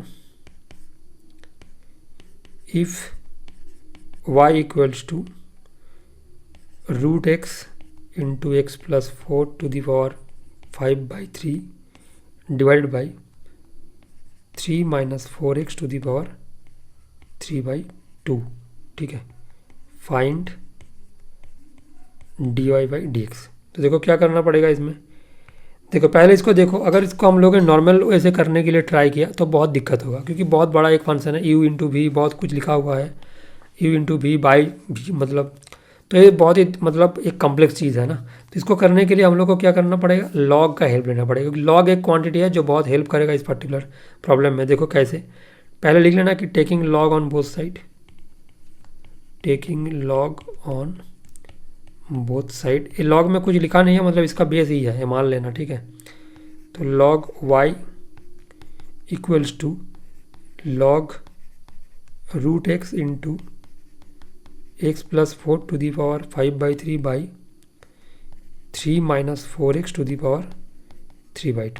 ठीक है, अभी देखो लॉग का फॉर्मूला है ना, अगर मान लो log a into b by c लिखा हुआ है तो हम लोग इसको क्या लिख सकते हैं, लॉग पहले a इंटू बी अलग कर देते हैं और माइनस लॉग सी। ठीक है, डिवीजन मतलब अगर डिवाइडेड है तो माइनस हो जाता है लॉग में, और लॉग ए इंटू बी को हम लोग क्या लिख सकते हैं, log a plus log b minus log c, क्योंकि लॉग का फॉर्मूला है, a into b log a plus log b हो जाता है। इसके हिसाब से हम लोग क्या लिख सकते हैं, log root x plus log x plus 4 to the power 5/3 minus log 3 minus 4x to the power 3/2। ठीक है, अभी मैं इसको इरेज कर रहा हूँ, नहीं तो तुम लोग कंफ्यूज हो जाओगे। ठीक है, और अभी देखो जो पावर है लॉग का, पावर सामने आ जाता है, तो एक्स का मतलब क्या है, x to the power half, तो हाफ सामने आ जाएगा लॉग एक्स, इसका भी 5/3 सामने आ जाएगा, तो लॉग एक्स प्लस 4 और माइनस 3/2 लॉग 3 माइनस 4x। ठीक है, तो अभी तक देखो और लेफ्ट में क्या है, लॉग y, बस अभी हम लोग डिफरेंशिएट करेंगे तो क्या आ जाएगा, 1/y into d y by d x, हम लोग क्या कर रहे हैं, डिफरेंशिएशन कर रहे हैं विद रिस्पेक्ट टू एक्स, से लिखना बहुत इंपॉर्टेंट है, तो हाफ इंटू 1/x हो जाएगा, इसमें 5/3 इंटू 1/x प्लस 4 होगा, और x प्लस 4 का फिर डेरिवेटिव करोगे तो उसका 1 ही आएगा, इसलिए करके और कोई फ़ायदा नहीं है। और इसका क्या होगा, 3 माइनस 4x, और फिर 3 माइनस 4 से करोगे तो आएगा -4। ठीक है, तो इसको ब्रैकेट में डाल दो, तो अल्टीमेटली क्या आ जाएगा, यहाँ से जो d y by d x है वो y into 1/2x plus 5/3x plus 12, इसको मल्टीप्लाई कर दिया, और माइनस इसमें होगा, एक 2 को काट दो इधर से, तो 4 2 2 6 हो जाएगा, और माइनस माइनस प्लस हो जाएगा, तो मतलब 6/8 3 माइनस 4x। अभी देखो एक चीज़ बहुत इंपॉर्टेंट है, इसमें y को ऐसे नहीं छोड़ना है, y का जो वैल्यू है उसको बैठाना होगा x के टर्म्स में। तो रूट एक्स इंटू मतलब जो बहुत बड़ा वाला जो मतलब था क्वांटिटी उसको लिखना पड़ेगा, root x into x plus 4 to the power 5/3 मैंने लिखा था शायद, 5/3 हाँ, और 3 minus 4x to the power 3/4 into जो मैंने ब्रैकेट में लिखा 1/2x plus 5/3x plus 12 plus 6/3 minus 4x। तो ये आ जाएगा आंसर, फाइनल आंसर, ठीक है। तो ये हो गया तुम्हारा टाइप 1 का क्वेश्चन बाय यूजिंग लॉग। अभी टाइप 2 क्या है देखो, वो भी बहुत इंपॉर्टेंट सवाल है टाइप 2। तो इसमें नंबर 2 क्वेश्चन, इसमें क्या पूछा गया है देखो, if y equals to log x to the power sine x, ठीक है, ये दिया हुआ है और पूछा है कि फाइंड dy/dx। देखो ये बहुत ही इंपॉर्टेंट और बेहतरीन सवाल है। तो इसको कैसे करते हैं देखो, इसमें जो इंपॉर्टेंट बात है ना कि तुम लोग जिसमें गलती करोगे एग्जाम में वो क्या है कि इसमें लगा देंगे पहले dy/dx का आंसर होगा साइन x, सामने आ जाएगा, और log x to the power sine x minus 1, ठीक है, और इंटू ddx तो log x मतलब 1/x। तो पूरा जीरो मिल जाएगा, बहुत बड़ा एक मिल जाएगा तुम्हारा गोलगप्पे, ठीक है। तो ऐसे नहीं करना है। तो क्योंकि इसमें क्यों ये फार्मूला एप्लीकेबल नहीं है, क्योंकि x to the power n में जो एन है ना वो कांस्टेंट नंबर है पावर में, इसमें तो फंक्शन बैठा है। तो अगर किसी भी क्वेश्चन में तुम लोगों को दिख जाएगा function to the power function, तो इमीडिएटली तुम लोगों को समझ में आ जाना चाहिए इसमें क्या अप्लाई होगा, लॉग अप्लाई होगा, ठीक है, बोथ साइड। तो taking log on both side, तो क्या हो जाएगा, log y equal to log of log x to the power sine x, ठीक है। तो साइन एक्स सामने आ जाएगा, तो साइन एक्स क्योंकि लॉग का पावर से सामने आ जाता है ना, लॉग एक्स, ठीक है। और अभी देखो तो ये हो गया तुम्हारा लॉग वाई। अभी डिफरेंशिएट करो, अभी तो कोई दिक्कत नहीं है। तो DWRT एक्स, तो इधर क्या हो जाएगा 1/y इंटू dy/dx। इसमें क्या होगा, साइन एक्स को मैं पहले कांस्टेंट मानता हूँ तो 1/log x, और log x के लिए फिर 1/x प्लस, जिसको इतना अच्छे समझ में नहीं आ रहा है मैं रिक्वेस्ट करूँगा कि मेरा प्लेलिस्ट में जाओ और देखो डिफरेंशिएशन यूजिंग लॉगरिथम, ठीक है, प्लस लॉग, क्योंकि अभी तो हम लोगों के पास इस वीडियो में इतना टाइम नहीं है सब कुछ डिस्कस करने का। और साइन एक्स क्या होगा cos x, और अभी इस y को ले जाएंगे राइट पर, और y बोले तो साइन एक्स, सॉरी y बोले तो log x to the power sine x, उसको बैठा देंगे, जो लॉग वही तो y है ना देखो इधर, और इंटू क्या हो जाएगा sine x by x log x plus cos x into log x, ठीक है। तो ये हो जाएगा अल्टीमेट आंसर। बहुत ही एक अच्छा सवाल था, और कंसेप्ट मेनली इंपॉर्टेंट है। कंसेप्ट क्वेश्चन तो कुछ भी आ सकता है ना, सिमिलर क्वेश्चन, बट कंसेप्ट अगर समझ में आ जाएगा तो कुछ भी कर सकते हो एग्जाम में। चलो नेक्स्ट आगे बढ़ते हैं, नंबर 3। तो नंबर 3 में मैंने और एक टाइप बताया था ना कि अगर ऐसा दे दिया कि if y equal to x to the power x plus tan x to the power x, तब क्या करोगे, फाइंड dy/dx। अब इसको कैसे सॉल्व करोगे, देखो अभी तुम बोलोगे क्यों, हम लोग को पता है ना function to the power function है, तो आग बंद करके लॉग लगा देंगे, तो लगा दो लॉग, और देखो फिर क्या होता है, तुम ही एग्ज़ाम हॉल से बाहर हो जाओगे, ठीक है। तो ऐसे लिखोगे ना पहले। अभी प्रॉब्लम क्या है देखो, लॉग में ना कोई भी ऐसा फार्मूला एग्जिस्ट नहीं करता है जो लॉग a प्लस बी को अलग अलग कर देगा। तो क्या फ़ायदा हुआ फार्मूला लेके, कुछ नहीं कर सकता है ना, तो बेकार हो गया सब कुछ, मतलब ऐसे लेके कोई फ़ायदा नहीं है लॉग। पहले ये चीज़ समझ में आना चाहिए, क्योंकि इसको जो कारण के लिए हम लोग लॉग ले रहे थे ना, जो एडवांटेज हम लोग को मिल रहा था वो मिलना बंद हो जाएगा जब भी बीच में प्लस या माइनस बैठ जाएगा, ठीक है। अगर मल्टीप्लिकेशन रहता है ये x to the power x in time x to the power x, तब प्रॉब्लम नहीं है, बट अगर बीच में प्लस या माइनस बैठ जाएगा तो तुम कुछ नहीं कर सकता, हेल्पलेस, ठीक है। तो क्या करना चाहिए, तब हम लोग भी थोड़ा सा चालाकी करते हैं इसके साथ। पहले ले लेता है कि let u equal to x to the power x and v equal to tan x to the power x। अभी देखो तुम्हारा जो सम है ना वो क्या बन गया, जस्ट मैं इधर लिख रहा हूँ कि y equal to u plus v हो गया ना, तो अभी जब इसको डेरिवेटिव करोगे डी डब्ल्यू आर टी एक्स जो तुम निकालना चाहते हो d y by d x, अभी वो क्या हो गया d u by d x हो गया plus d v by d x हो गया। तो प्रॉब्लम क्या है, हम लोग क्या करेंगे उसको चेंज कर देंगे ना, क्या दिक्कत है। तो अभी देखो इसमें लॉग लगा देंगे D u by d x निकालने के लिए, तो लगाओ लॉग। इसको अलग से करना, मैं जस्ट तुम लोगों को दिखाने के लिए इस लाइन को पहले लिख दिया, ठीक है। तो लॉग यू क्या होगा एक्स लॉग एक्स। अभी एक लाइन दिखा देता हूँ, बहुत मैं स्टेप जंप कर रहा हूँ, तो इसको मैं लिख सकता हूँ ना कि x log x next line में।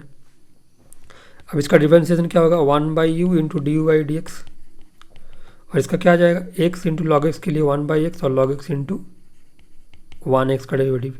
नेक्स्ट इधर से क्या आ जाएगा d u by d x equal to u into x cut जाएगा ना, तो 1 प्लस लॉग एक्स, और यू बोले तो x to the power x 1 plus log x, ठीक है। तो ये निकल गया एक d u by d x. इसको बैठाएंगे इधर, चलो अभी बैठाया जाए तुम लोगों के लिए x to the power x plus 1 plus log x. एक को तो मिल गया, अभी किसको निकालना है ये वाला को, तो इसके लिए अलग से इधर मैं कर देता हूँ। तो v क्या था, तो log v क्या होगा, दोनों साइड में log ले लेते हैं, तो log tan x to the power x। Next इसका डेरिवेटिव क्या होगा 1 बाई वी। अच्छा उससे पहले तो और लाइन लिखना होगा ना, चलो मैं लिख देता हूँ log v equal to x सामने आ जाएगा, तो log tan x, कोई बात नहीं। नेक्स्ट इसका डेरिवेटिव क्या होगा 1 by v into d v by d x, और इधर क्या आ जाएगा x into log tan x का डेरिवेटिव क्या होगा, इधर जगह नहीं है, थोड़ा सा इधर जगह बनाते हैं,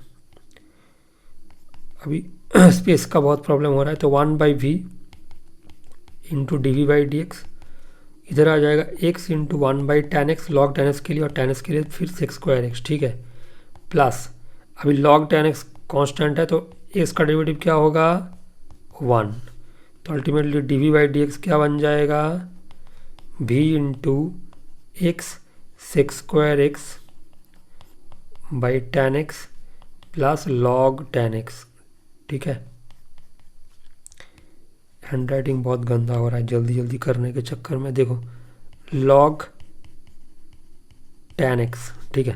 अभी v मतलब क्या है, v बोले तो x to the power tan x to the power x था ना, tan x to the power x, और इसमें क्या है x sec square x by tan x plus log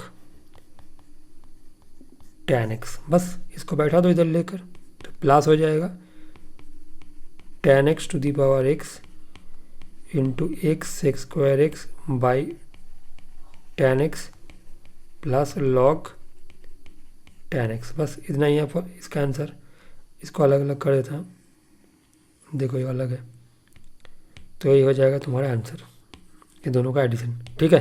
तो एक बहुत ही इंपॉर्टेंट सवाल था, तो इसको भी हम लोगों ने कंप्लीट कर लिए। अभी चलो आगे बढ़ते हैं। नेक्स्ट क्या है, देखो नेक्स्ट हम लोगों का नंबर 6 होगा ना शायद, या नंबर 6 होगा। 6 में क्या है, derivative of one function with respect to another function. बहुत इंपॉर्टेंट कंसेप्ट है, डेरिवेटिव में हर एक कंसेप्ट बहुत इंपॉर्टेंट है, तो इसलिए हम लोगों को बार बार बोलना पड़ता है कि इंपॉर्टेंट है। तो नंबर 6 देखो क्या है, derivative of one function with respect to another function, ठीक है। देखो अभी तक हम लोग क्या कर रहे थे, with respect to another function. अभी तक हम लोग का काम जो भी चल रहा था ना, उसमें ऑलवेज हम लोग डिफरेंशिएशन कर रहे थे विद रिस्पेक्ट टू एक्स के हिसाब से, ठीक है। बट अभी पहली बार ऐसा हो रहा है कि डिफरेंशिएशन एक्स के रेस्पेक्ट में नहीं होगा, तो किसके रेस्पेक्ट में होगा, तो क्वेश्चन देखो differentiate e to the power x with respect to x, नहीं लिखूंगा अभी, मान लो कि लिख दिया log 2x, ठीक है। तो क्या होगा इसका आंसर, कैसे करेंगे, देखो प्रोसेस क्या, हम लोग को क्या निकालने के लिए बोला एग्जैक्टली कायदे से अगर तुम सोचो तो, मतलब हम लोग तो पहले ऐसे लिखते ना d D x e to the power x, तो अभी जो नीचे वाला एक्स है तो एक्स नहीं रहेगा, वो क्या हो जाएगा, वो भी बन जाएगा log 2x, ऊपर में क्या होगा e to the power x, ठीक है। इसको हम लोग एक काम करते हैं, डी एक्स से डिवाइड कर देते हैं, तो d to the power x by d x और d log 2x by d x, ठीक है, कर सकते हैं ना ऐसा। तो अभी क्या है, तो इसका आंसर क्या होगा e to the power x, और log 2x का डेरिवेटिव क्या होगा 1/2x और 2x के लिए 2, तो 2 2 कट गया, तो x ऊपर चला जाएगा, तो आंसर क्या होगा x e⁻x। ठीक है, इसके लिए और एक मेथड है, देखो ये वाला एक मेथड मैंने सॉल्व किया और लगा के और एक मेथड दिखाया था। लेट जिसको दिया है उसको ले लेता हूँ u, और जिसके रेस्पेक्ट में दिया है उसको ले लेता हूँ v। तो हम लोग को क्या निकालने के लिए बोला, du/dv, है ना, e⁻x का derivative with respect to v, मतलब log 2x। अभी देखो इसको हम लिख सकते हैं ना du/dx/dv/dx। तो इधर से हम लोग du/dx निकाल लेते हैं, क्या प्रॉब्लम है, e⁻x ही होगा। इधर से dv/dx भी निकाल लेते हैं, क्या होगा 1/2x × 2 मतलब 1/x। अभी दोनों को डिवाइड कर दो तो सेम आंसर ही आएगा जो मेरा आया है, तो x e⁻x। ठीक है, बस जिसको जो अच्छा लगे वो कर सकते हो। ठीक है, चलो नेक्स्ट क्वेश्चन में जाते हैं। इसका ही नेक्स्ट टाइप नंबर 2, मान लो कि कुछ ऐसा दे दिया कि डिफरेंशिएट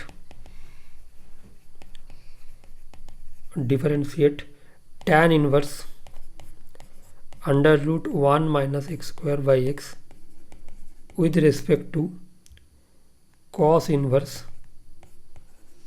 2x 1 - x²। अगर कुछ इस टाइप का अगर दे दिया तो इसको कैसे करते हैं। ठीक है, 2x इंटू ब्रैकेट के अंदर में जो लिखा है ना, इसको थोड़ा सा समझ लेना, ये तुम्हारा 1 - x²। अभी देखो इस टाइप का क्वेश्चन हम लोग डायरेक्टली नहीं कर सकते, मतलब जैसे हम लोग लास्ट में सॉल्व कर दिया ना डायरेक्टली। इसमें हम लोग को क्या करना होगा, पहले तो हम लोग u और v ले लेते हैं कि let u = tan inverse √1 - x²/x, यही तो था ना। और जो तुम्हारा क्या है, जो v है तुम्हारा cos इनवर्स 2x √1 - x²। ठीक है, अभी देखो इसमें du/dx निकालना थोड़ा सा मुश्किल है, क्योंकि अंदर में एक बड़ा वाला चीज़ बैठा है और v में भी सेम, मतलब इन्वर्स के अंदर में अगर कुछ बड़ा क्वांटिटी बैठेगा तो हम लोग को सब्स्टिट्यूशन में जाना होगा या तो ट्रिग्नोमेट्रिक ट्रांसफॉर्मेशन में। ठीक है, मतलब उसको कुछ ट्रिग्नोमेट्रिक ऑपरेशन करके छोटा करना पड़ेगा, यही हम लोग का ऑब्जेक्टिव है। बट इसमें तो देखो ट्रिग्नोमेट्रिक ट्रांसफॉर्मेशन नहीं हो सकता, क्योंकि कोई भी साइन थीटा कॉस थीटा नहीं है अंदर में, इन्वर्स के अंदर में। बट इसमें हम लोग क्या करेंगे, सब्स्टिट्यूशन लगाएंगे, क्योंकि एक्स का कुछ है ना, कुछ फार्मूला में जा रहा है। तो देखो अगर किसी ने अच्छे से देखा तो उसको समझ में आ जाएगा। इसमें हम लोग रिप्लेस कर सकते हैं, पुटिंग x = लिख सकते हैं आइदर साइन थीटा या कॉस थीटा, तो मैं ले लेता हूँ कॉस थीटा। ठीक है, तो फायदा क्या होगा कॉस थीटा लेने में, देखो जो u है ना वो क्या बन जाएगा, tan inverse 1 - cos² θ/cos theta. और 1 - cos² थीटा क्या होता है, सभी को पता होता है, बट इधर कोई बताता नहीं। देखो तो क्या होगा, हो जाएगा साइन थीटा और नीचे क्या है कॉस थीटा, तो क्या हो जाएगा tan inverse tan theta. Okay, तो अल्टीमेटली इधर क्या आ गया, तो इधर u आ गया थीटा, और इधर से b क्या आ जाएगा, cos inverse 2 cos theta into 1 - cos² theta. तो cos इनवर्स क्या बन जाएगा, 2 cos theta into sine theta, ये भी फार्मूला में आ गया। और कौन सा फार्मूला है, साइन 2 थीटा का। तो नेक्स्ट लाइन में इसको cos इनवर्स को कैसे हटाएंगे, इसको हम लिख सकते हैं ना, साइन 2 थीटा को cos π/2 - 2 थीटा, ये भी तो सही है। तो cos इनवर्स cos चला जाएगा तो आ जाएगा π/2 - 2 थीटा। ठीक है, अभी देखो जो v है, मतलब इसको हम लोग ऐसे कर सकते हैं, तो du/d थीटा क्या होगा 1, इधर से dv/d थीटा क्या होगा 0 - 2, तो -2। अभी निकालना क्या है du/dv, इसको हम लोग क्या लिख सकते हैं, du/d theta by dv/d theta, तो क्या आ जाएगा 1/-2, तो आंसर हो जाएगा -½ ठीक है, तो कोई भी तकलीफ नहीं आना चाहिए, तो बहुत ही सिंपल तरीका है। अभी देखो नेक्स्ट, जो मेरा नेक्स्ट मॉड्यूल है उसका नाम है डेरिवेटिव्स ऑफ पैरामेट्रिक फंक्शंस। तो देखो अभी होगा तुम्हारा नंबर 7। चलो जल्दी जल्दी आगे बढ़ते, ज़्यादा नहीं है। और इसके बाद 7 ही लास्ट है, उसके बाद एक छोटा सा है, तो डेरिवेटिव्स ऑफ पैरामेट्रिक फंक्शंस। देखो इसमें फंडा क्या है डेरिवेटिव पैरामेट्रिक फंक्शन में, इसमें ये तीन मतलब फ्रेंड का कहानी है, एक्स वाई और टी। एक्स टी दोनों का म्यूचुअल फ्रेंड है, तो x is a function of t और y is a function of t, ठीक है, मतलब टी दोनों का ही म्यूचुअल फ्रेंड है। अभी किसी भी तरीके से एक्स के साथ वाई का अगर बात नहीं होगा तो टी को ही तो ट्रांसफ़र करना पड़ेगा ना बात, तो ऐसा ही है। तो d y by d x को हम लोग कैसे निकालेंगे, d y by d t by d x by d t, जो हम लोग ऑलरेडी यूज़ कर लिया यू बाई वी में। तो डी वाई बाई डी क्या होगा, जी डैश टी, और एक क्या होगा, एफ डैश टी। बस इतना ही कंसेप्ट है। और अभी हम लोग क्या करेंगे, तो क्वेश्चन करके देख लेंगे दो अलग अलग, ठीक है। तो नंबर 1, इफ़, जो पहला वाला क्वेश्चन है, इफ का एफ मेरा बहुत ख़राब हो गया, तो if x equal to log t plus cos t and y equals to e to the power t plus sine t, then find d y by d x, ठीक है। तो हम लोग कैसे करेंगे, देखो बहुत सिंपल तरीका है। पहले हम लोग निकालेंगे d x by d t, निकालो d x by d t, तो क्या होगा 1 by t minus sine t, कुछ तकलीफ नहीं है। इसमें डी वाई बाई टी क्या होगा, बहुत आसान है, e to the power t minus cos t. अभी दोनों को क्या करना है, डिवाइड, क्योंकि d y by d x बोले तो d y by d t by d x by d t, तो डी वाई बाई टी क्या होगा, e to the power t minus cos t by 1 by t minus sine t, ठीक है। तो इधर LCM कर देंगे तो क्या आ जाएगा, e to the power t minus cos t by 1 minus t sine t, और जो नीचे वाला टी है वो ऊपर उठ जाएगा, तो हो जाएगा टी इंटू ए वाला, ठीक है। थोड़ा सा सिंप्लीफिकेशन तुम लोग देख लेना, आई थिंक सही है। देखो नेक्स्ट इसका और एक क्वेश्चन करते हैं, जिसमें देखो मैं कैसे करूँगा, मतलब इसको मैं थोड़ा सा अलग तरीके से करूँगा। नंबर 2, देखो इसमें क्या पूछा, if x equal to under root cos 2 theta and y equal to under root sine 2 theta, then find d y by d x, ठीक है। तो अभी देखो, और इसमें क्या है कि इसमें d y by d x कुछ पॉइंट में पूछा है कि d y by d x at 1,2 मान लो, ठीक है, मतलब एक्स का वैल्यू 1 और वाई का वैल्यू 2। जब एक्स 1 है और वाई 2 है तब d y by d x का वैल्यू क्या होगा। अभी देखो इसमें ना मैं कुछ अलग तरीके से करूँगा, क्योंकि इसमें अगर मैं टी से करूँगा ना तो प्रॉब्लम क्या है, जो एक्स का वैल्यू और वाई का वैल्यू है उसको नहीं बैठा पाऊँगा, या तो उसका रिप्लेस करना बहुत डिफिकल्ट बन जाएगा। तो इसलिए मैं क्या करूँगा, इसमें जो म्यूचुअल फ्रेंड है ना उसका काम क्या होगा, इसमें ब्रिज नहीं करना है उसको, मतलब उसको बात ट्रांसफ़र नहीं करना है, उसको दोनों का रिलेशन को ठीक करना है और अपने आप मतलब खुद को एलिमिनेट करना है दोनों के बीच से, है ना। मतलब जो थर्ड पर्सन है, जो म्यूचुअल फ्रेंड है टी, इधर थीटा है, तो उसको दोनों को मिला के चले जाना है, उधर नहीं रहना है दोनों के बीच में, ठीक है। तो इसलिए क्या है, ये वाला प्रोसेस थोड़ा सा मुश्किल होगा ना, क्योंकि ऐसा तो कोई नहीं करता, तो इसीलिए। तो अभी देखो इसमें हम लोग क्या करेंगे, कुछ ऑपरेशन करेंगे। अगर एक्स के साथ स्क्वायर करेंगे, एक्स को स्क्वायर करेंगे तो क्या आ जाएगा, cos 2 थीटा, और वाई को भी स्क्वायर करेंगे तो क्या आ जाएगा, साइन 2 थीटा। फिर अगर एक्स को और एक बार स्क्वायर करेंगे तो क्या आ जाएगा, x to the power 4 cos square 2 theta और y to the power 4 sine square 2 theta. अभी तुम तो समझ रहे, मतलब सोच रहे हो मैंने क्यों बार बार स्क्वायर कर रहा हूँ, क्योंकि मेरा अल्टीमेट ऑब्जेक्टिव यही था कि cos स्क्वायर थीटा और साइन स्क्वायर 2 थीटा ले आना, कि दोनों को ऐड करेंगे तो क्या आ जाएगा, इसको 1 मान लेता हूँ, इसको इक्वेशन नंबर 1 मान लेता हूँ और इसको इक्वेशन नंबर 2 मान लेता हूँ। अगर दोनों को मैं ऐड कर दूंगा अभी तो क्या आ जाएगा, 1, राइट हैंड साइड तो 1 हो जाएगा ना, तो ये तो मुझे चाहिए था, इसलिए तो मैंने इतना कुछ किया। तो cos square 2 theta plus sine square 2 theta equals to 1। तो देखो अभी थीटा एलिमिनेट हो गया, दोनों को उन्होंने उसका झमेला जो हुआ था उसको ठीक कर दिया, ठीक है, और अभी अपने आप को बोल दिया दोनों को अलविदा।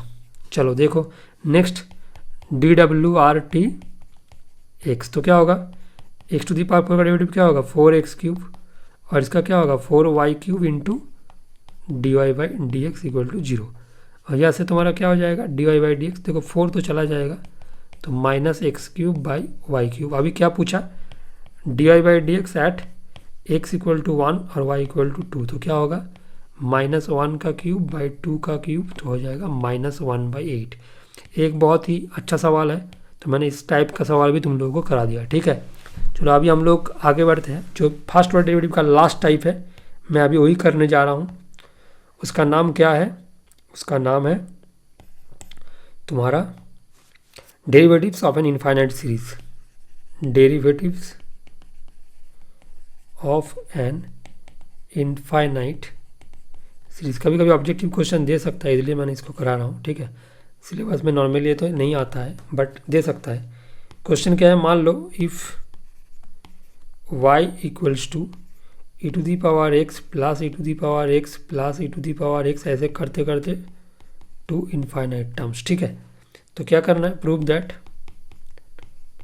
D y by d x equal to y by one minus y. देखो इसका प्रोसेस क्या है, इस टाइप का, इस मतलब पर्टिकुलर टाइप का क्वेश्चन करने का।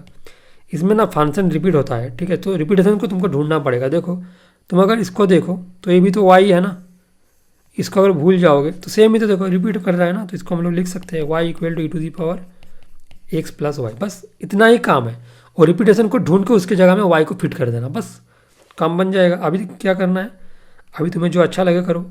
चाहो तो तुम लॉग ले सकते हो, तो पावर से सामने आ जाएगा।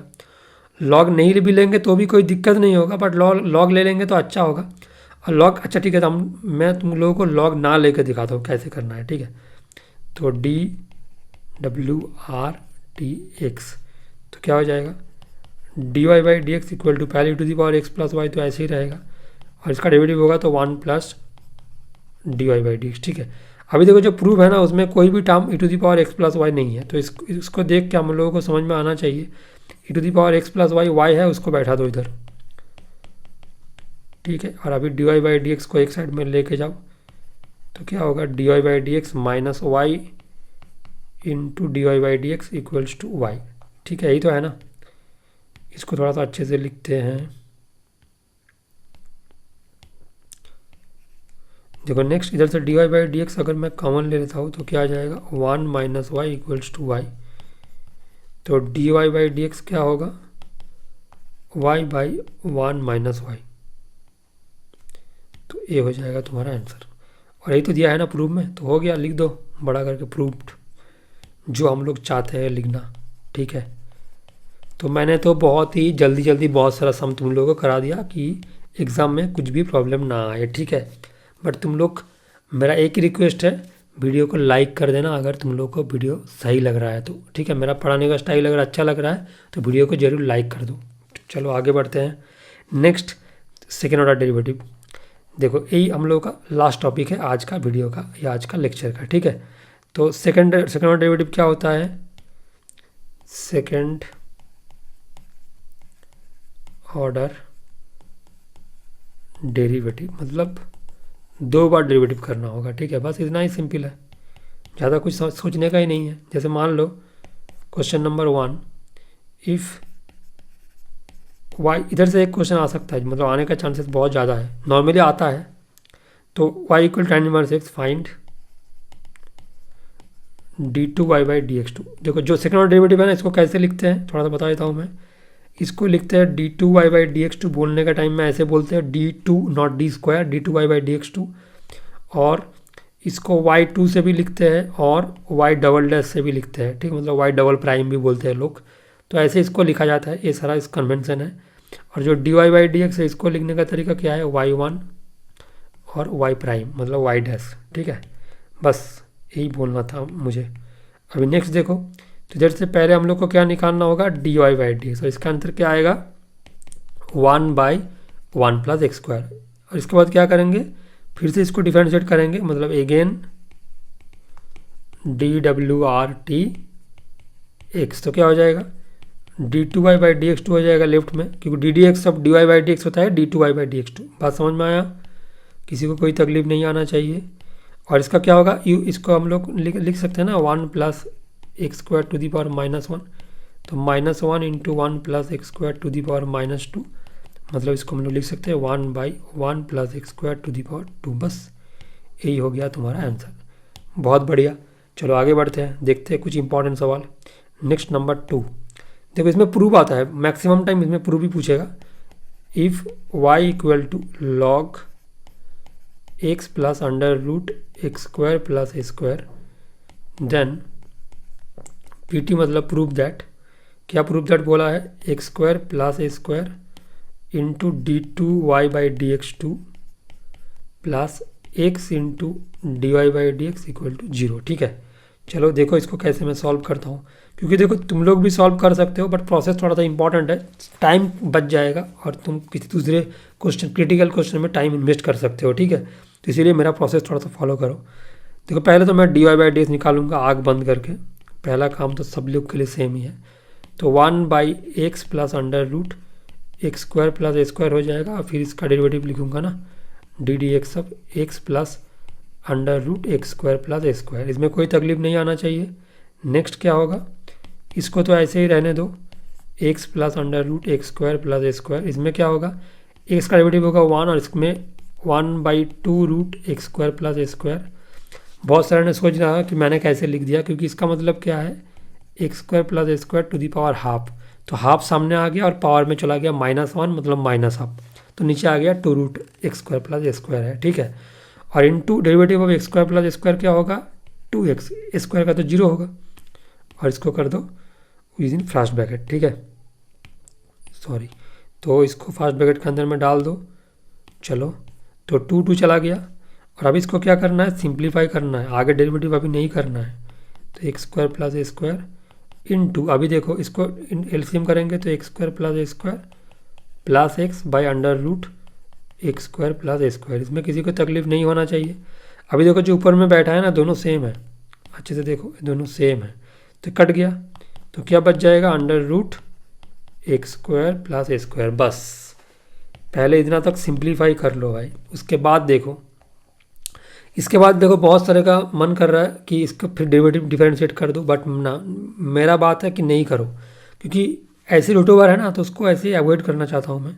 तो मैं क्या करूँगा, d y by d x का होल स्क्वायर कर दूंगा पहले, तो हो जाएगा 1/x स्क्वायर प्लस स्क्वायर, और मैं इसको यू बाई भी फॉर्म में नहीं रहने दूंगा क्योंकि बहुत डिफिकल्ट बनाया था ये क्वेश्चन को, तो इसको मैं क्रॉस मल्टीप्लाई कर रहा हूँ। ठीक है, तो देखो इसमें कोई डाउट नहीं आना चाहिए, इक्वल्स टू 1।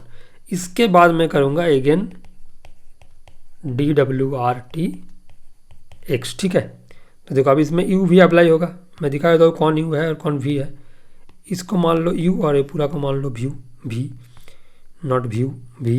ठीक है, तो अभी देखो नेक्स्ट क्या होगा, तो इसका यू को पहले मैं कांस्टेंट मतलब रहने देता हूँ, और इसका डेरिवेटिव क्या होगा, 2 into d y by d x, और d y by d x का फिर हो जाएगा d two y by d x two. ठीक है, कोई भी तकलीफ नहीं आना चाहिए। नेक्स्ट अभी उल्टा होगा, तो इसका डेरिवेटिव होगा 2x into d y by d x whole square equals to 0। 1 का डेरिवेटिव तो 0 होगा। ठीक है, अभी देखो पूरा इक्वेशन में ना 2 into d y by d x common है, तो उसको उड़ा दो, उसको एलिमिनेट कर दो, हटा दो उसको, तो d two y by d x two plus x into d y by d x equal to 0, bracket में लिख देना, जिसको तुम उड़ा रहे हो ना उसको नॉट इक्वल टू 0 होना होता है, क्योंकि उसको तुम कॉमन लेके काट रहे हो, तो वो अगर 0 हो जाएगा तो सेकंड वाला 0 नहीं हो सकता, इसलिए ऐसा है, तो इसको जस्ट 0 लिख देना, नॉट इक्वल टू 0। ठीक है, तो अभी ये हो गया, ए हो गया तुम्हारा प्रूफ, तो आ गया तुम्हारा प्रूफ, ये तो प्रूफ करने बोला था ना, तो हो गया। चलो आते हैं नेक्स्ट सवाल पर, ये नंबर 2 था सेकंड डेरिवेटिव का। अभी आते हैं नंबर 3 पर। देखो इसमें 3 में क्या पूछा गया है, ये भी एक थोड़ा सा अलग टाइप का है, बट ये पैरामेट्रिक टाइप का सवाल सेकंड ऑर्डर डेरिवेटिव में बहुत ज़्यादा पूछता है। ठीक है, तो इसलिए मैंने इस क्वेश्चन को सॉल्व कर रहा हूँ। If x equal to 8t square और y equal to 280, then find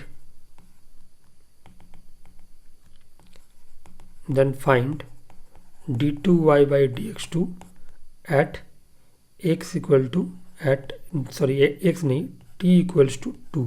ठीक है, देखो इसको कैसे करेंगे, इस पर्टिकुलर टाइप बहुत इंपॉर्टेंट है, पैरामेट्रिक ज़्यादातर यही पूछता है। तो देखो पहले तो हम लोग को dx बाई dt चाहिए, क्योंकि dy बाई dx निकालना होगा ना, d2y बाई dx2 से मतलब एक साथ में नहीं आएगा, पहले तो dy बाई dx निकालना होगा ना, तो उसके लिए dx बाई dt चाहिए, तो ये होगा 280, और dy बाई dt क्या होगा